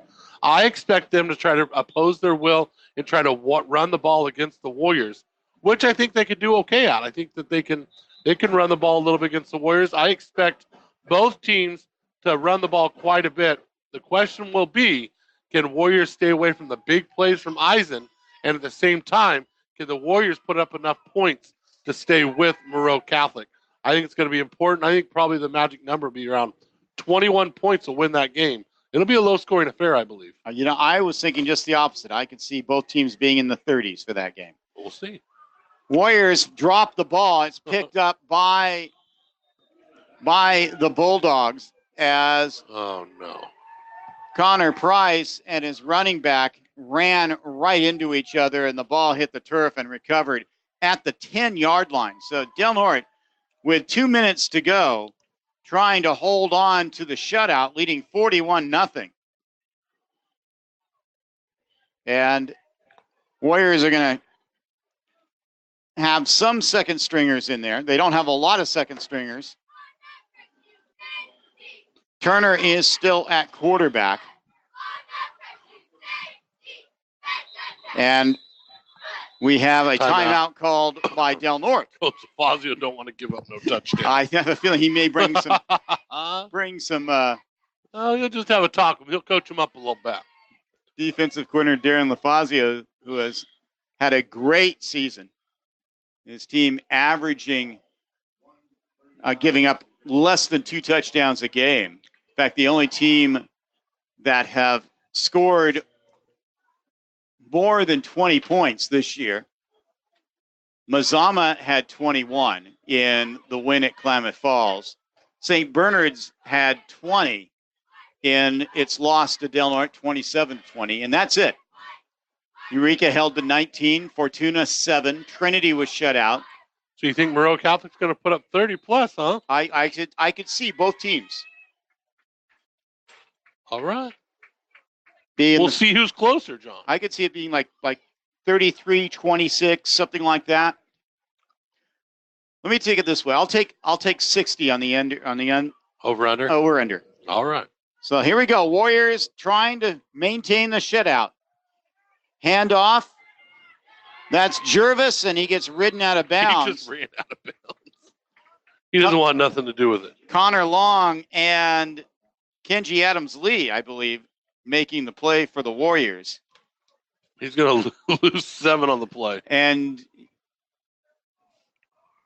yes, JJ Jervis has been a little reluctant to take on tacklers. We'll put it that way. Quarter. 3 receivers to the right, 1 to the left. Ball about the 18. Back to pass, throws, caught, trying to get into the end zone, breaks a tackle, and does. The shutout loss after the Warriors turned the ball over deep in the territory. Nick Schuler with the TD from 11 yards. 11 yards out.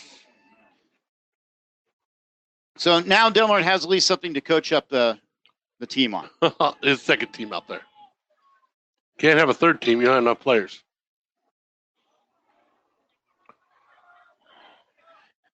Well, Fortuna battled back. Ended up losing 35-24. They scored with 2 minutes left, made it 35-16, got the onside kick, scored again to make it 35-24, but just couldn't get it done. So that's a final. In for the extra point, Jamie Alderman, right-footed kicker, waiting for the snap. There it is. Low snap, but it's caught, but it's blocked. And I believe that might have been Nick Freeman got it. Connor? Or maybe Connor Long. Connor was flexing his muscles like he got it. Both of them were but one of them putting on a little gun show. So the extra point's no good. Nevertheless, Alhambra gets on the scoreboard, and with less than a minute to go, it's 41-6. And in fact, this game may not see another play. And that's probably perfectly okay with the officials. And with both teams, I'm sure. As we have a running clock. We've had a running clock through a good part of the first half. And in fact, the officials are making a slow walk. Now they're going to take position here. They didn't stop the clock, though. They're going to let it run. Down to less than 10 seconds. Warriors advance into the semifinals of the NCS Division V playoffs with a convincing, emphatic 41-6 win over Alhambra. Del Norte improves to 10-1 on the season and will play next week here at Mike Whalen Field against Moreau Catholic in the semifinals. Mad Dog, a terrific performance, especially defensively, by the Warriors. Absolutely. The Warriors did a great job. Showed up in the first half and had a great first half. Punched this team in the mouth. Didn't let them think they were in the ball game at all. And finished the game disciplined, under control, and did a good job. We'll be back. We will be back. It's chilly up here. We will be back with the Freeman Rock postgame show right after this. We're broadcasting live with Warrior Pride. You're listening to Del Norte Sports. It's time now for the postgame show, and it's brought to you by Freeman Rock, family-owned, serving Curry and Del Norte counties. We'll be back with Mad Dog and John coming up next.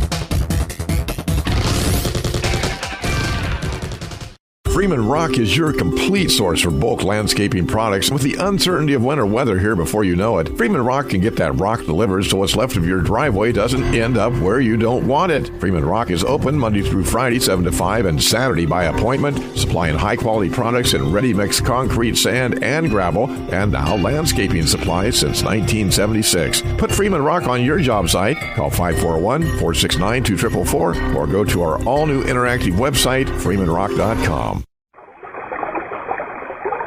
The Hiuchi Hamlet, nestled in the Redwoods by the Smith River, is your store of convenience. Whether you're spending the day at the river swimming, fishing, hiking, camping, or just taking a leisurely drive, Hiuchi Hamlet has everything you need, from hot snacks, cold beverages, and groceries to fishing tackle and gas. Stop in to see what kind of goodies you can find whenever you're nearby.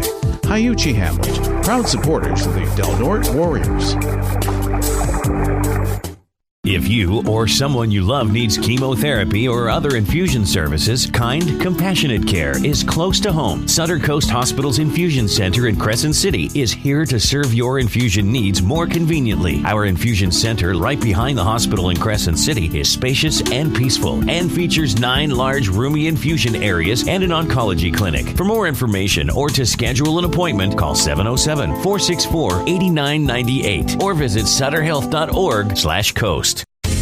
When you choose L&L Design and Construction, it's a game changer. They can do it all. New home construction, remodels large or small, garages and manufactured home site development.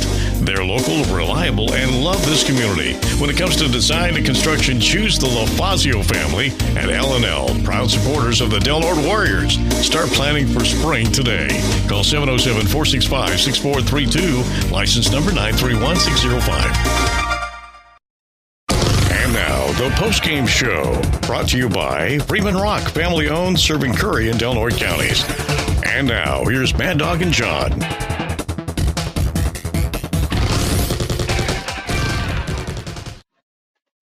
Chase Blackburn's 4 touchdown rushes helps lift Del Norte to a 41-6 victory over Alhambra here in the opening round of the North Coast Section Division 5 football playoffs. John Pritchett, John Horner with you here at Mike Whalen Field. A dominant effort by Del Norte.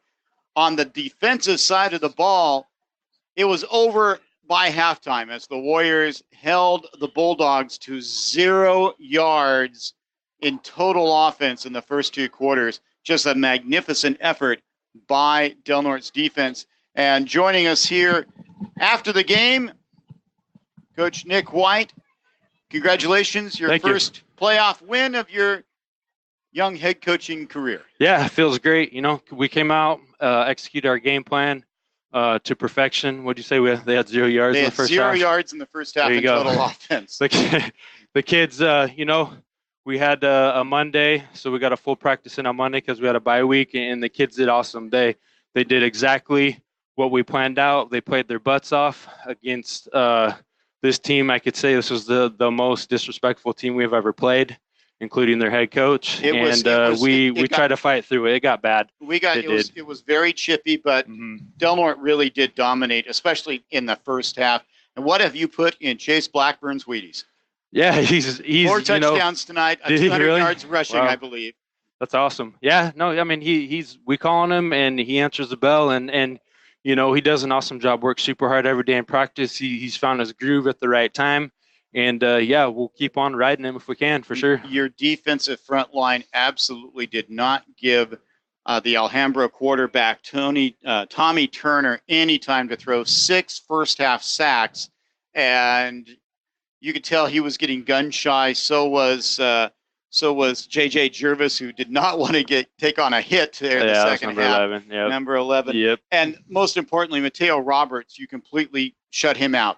their home run hitter of a wide receiver did not have a catch. Yeah, that was one of the game plan. Was they had one good dude at receiver, so we wanted to take him away, and we did. And then our D line, we executed that game plan. Our D line, got upfield. We wanted to stop the run first, and then after that, the kids can get to the quarterback, and they did that.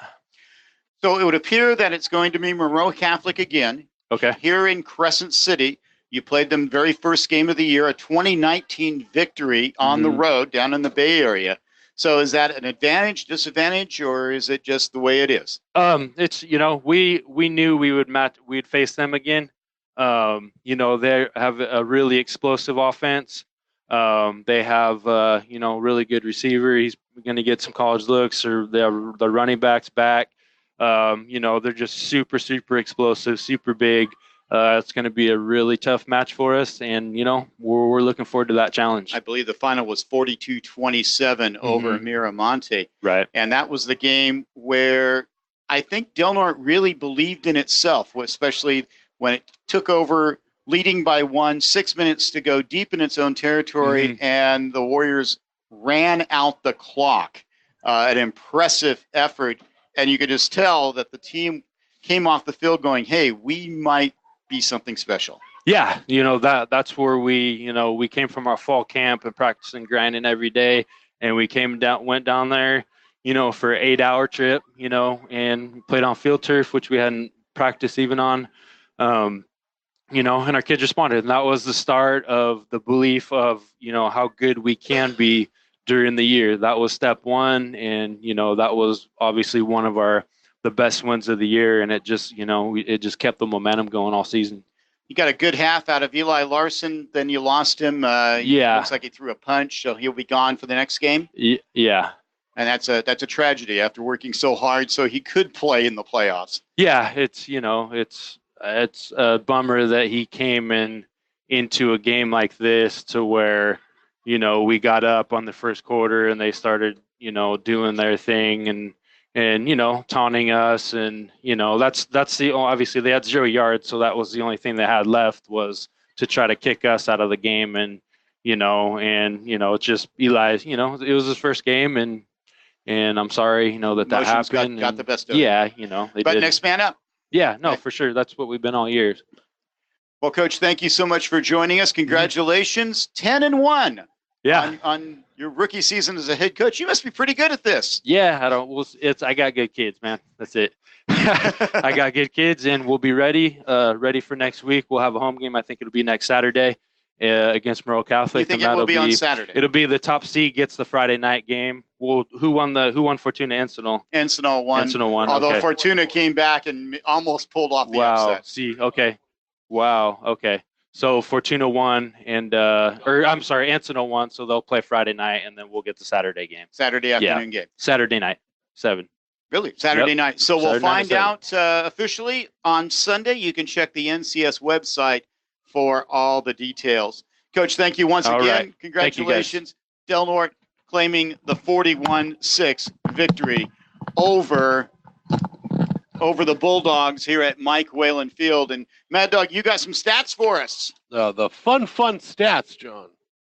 Alhambra ended up the game 3 of 10 passing for 37 yards, 36 rushes for 24 yards, for a total of 61 yards of offense. Taking a look at the Del Norte side, we were 39 rushes for 345, 1 of 5 passing for 37. Blackburn had 15 carries for 194. Just missed 200 yards. He had 100 in the first half. Cox Cooley had 10 carries for 82. Mitchell, 10 carries for 45. And Caleb Price had the lone catch, 37-yard touchdown catch from O.J. Kaleha. Let's recap the scoring. It started on Del Norte's first time it was on offense after a 3-and-out by Del Norte's defense. And it was Chase Blackburn, what turned out to be the Seaquake play of the game. It sounded just like this. Counterplay to Blackburn, looking for some room. He's got it. Chase Blackburn is gone. History. He's a vapor trail. Touchdown Warriors. Chase Blackburn, 47 yards. He remains laser hot. You got to love it. Holy Toledo is definitely in store all night tonight. 47-yard touchdown by Chase Blackburn. You got to love it, John. 5 minutes later, it was Chase Blackburn again, this time on a 20-yard touchdown run to make it 14-0. And then the Warriors pulled off a perfectly executed onside kick, recovered by Caleb Price. A few moments later, it was Price hauling in a 37-yard touchdown pass from O.J. Kalea. And after one quarter, it was 21-0 Del Norte. Kobe Mitchell scored the only touchdown in the second quarter. He punched it in from 5 yards out. And so the Warriors led at halftime 28-0. It was Blackburn in the third quarter, this time a 26-yard touchdown run. The 2-point conversion pass was incomplete, and so it's 34-0 after one. And then Blackburn, his fourth touchdown of the ninth, this time from 8 yards out. And the only blemish on the scoreboard for Del Norte fans, the final play of the game after Del Norte's second string offense fumbled the ball deep in their own territory, a 14-yard touchdown pass. Schuler from Turner, and our final 41-6. Del Norte advances into the semifinals for the second year in a row. What a great job by the Warriors. And like you said, I think the numbers speak the way the game went. I think Del Norte's defense dominated the game along with their rushing attack. And, you look at football, you watch football, whether it be high school, college, or professional, defense and running games win championships. And if the Warriors can continue to be dominant in those phases of the game, they're going to have a good chance of making some noise late in this North Coast sections.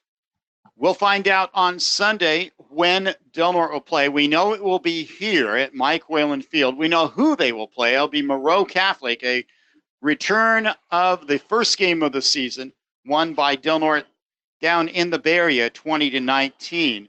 Coach White believes the game will be on Saturday night at 7 o'clock. We will wait and see. That will be posted probably around noon on the North Coast Section website.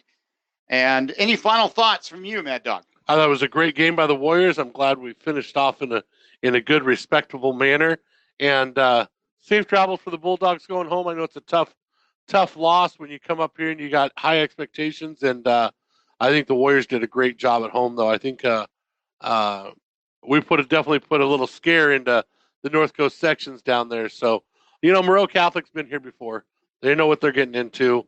And they have a pretty good idea that we're going to be in for a battle this week. Alhambra finishes its season with a 5-6 record. Del Norte continues on. It's now 10-1. And Moreau Catholic, next week's opponent, is now 8-3. One of those three losses coming to Del Norte. Well, that should wrap things up here at Mike Whalen Field as Del Norte advances into the semifinals of the NCS Division V playoffs with an emphatic 41-6 victory over Alhambra. Big thanks, as always, to our engineer without peer, JD, back in the studio. You are the man, my friend. For Mike O'Brien at KPOD, General Manager Larry Tempe, President Mike Wilson, and the entire Bi-Coastal Media family, thank you so much for listening to us. We really do appreciate it, and we appreciate all the kind words we hear. We're very proud to bring Warrior Athletics to you, both football and basketball. Our final score, once again, Del Norte 46, 41, Alhambra 6. Del Norte is in the semifinals. We'll find out when on Sunday. For John Horner, I'm John Pritchett. Good night, everybody. Stay safe, drive carefully, and may God bless. You've been listening to the Del Norte Warrior Game of the Week. And the Game of the Week is brought to you by Center Coast Hospital, serving our community with care. The Hyuchi Hamlet, gas, fishing, tackle, and snacks for your Wild Rivers adventure. Lisa McCowan, State Farm Insurance. Call Lisa when you want great service and State Farm Insurance. L&L Design and Construction. They love to support the Warriors. For construction work, call 465-6432. Coast Central Credit Union, people helping people. And Freeman Rock, family owned, serving Curry and Del Norte counties. This has been a Bi-Coastal Media Sports presentation.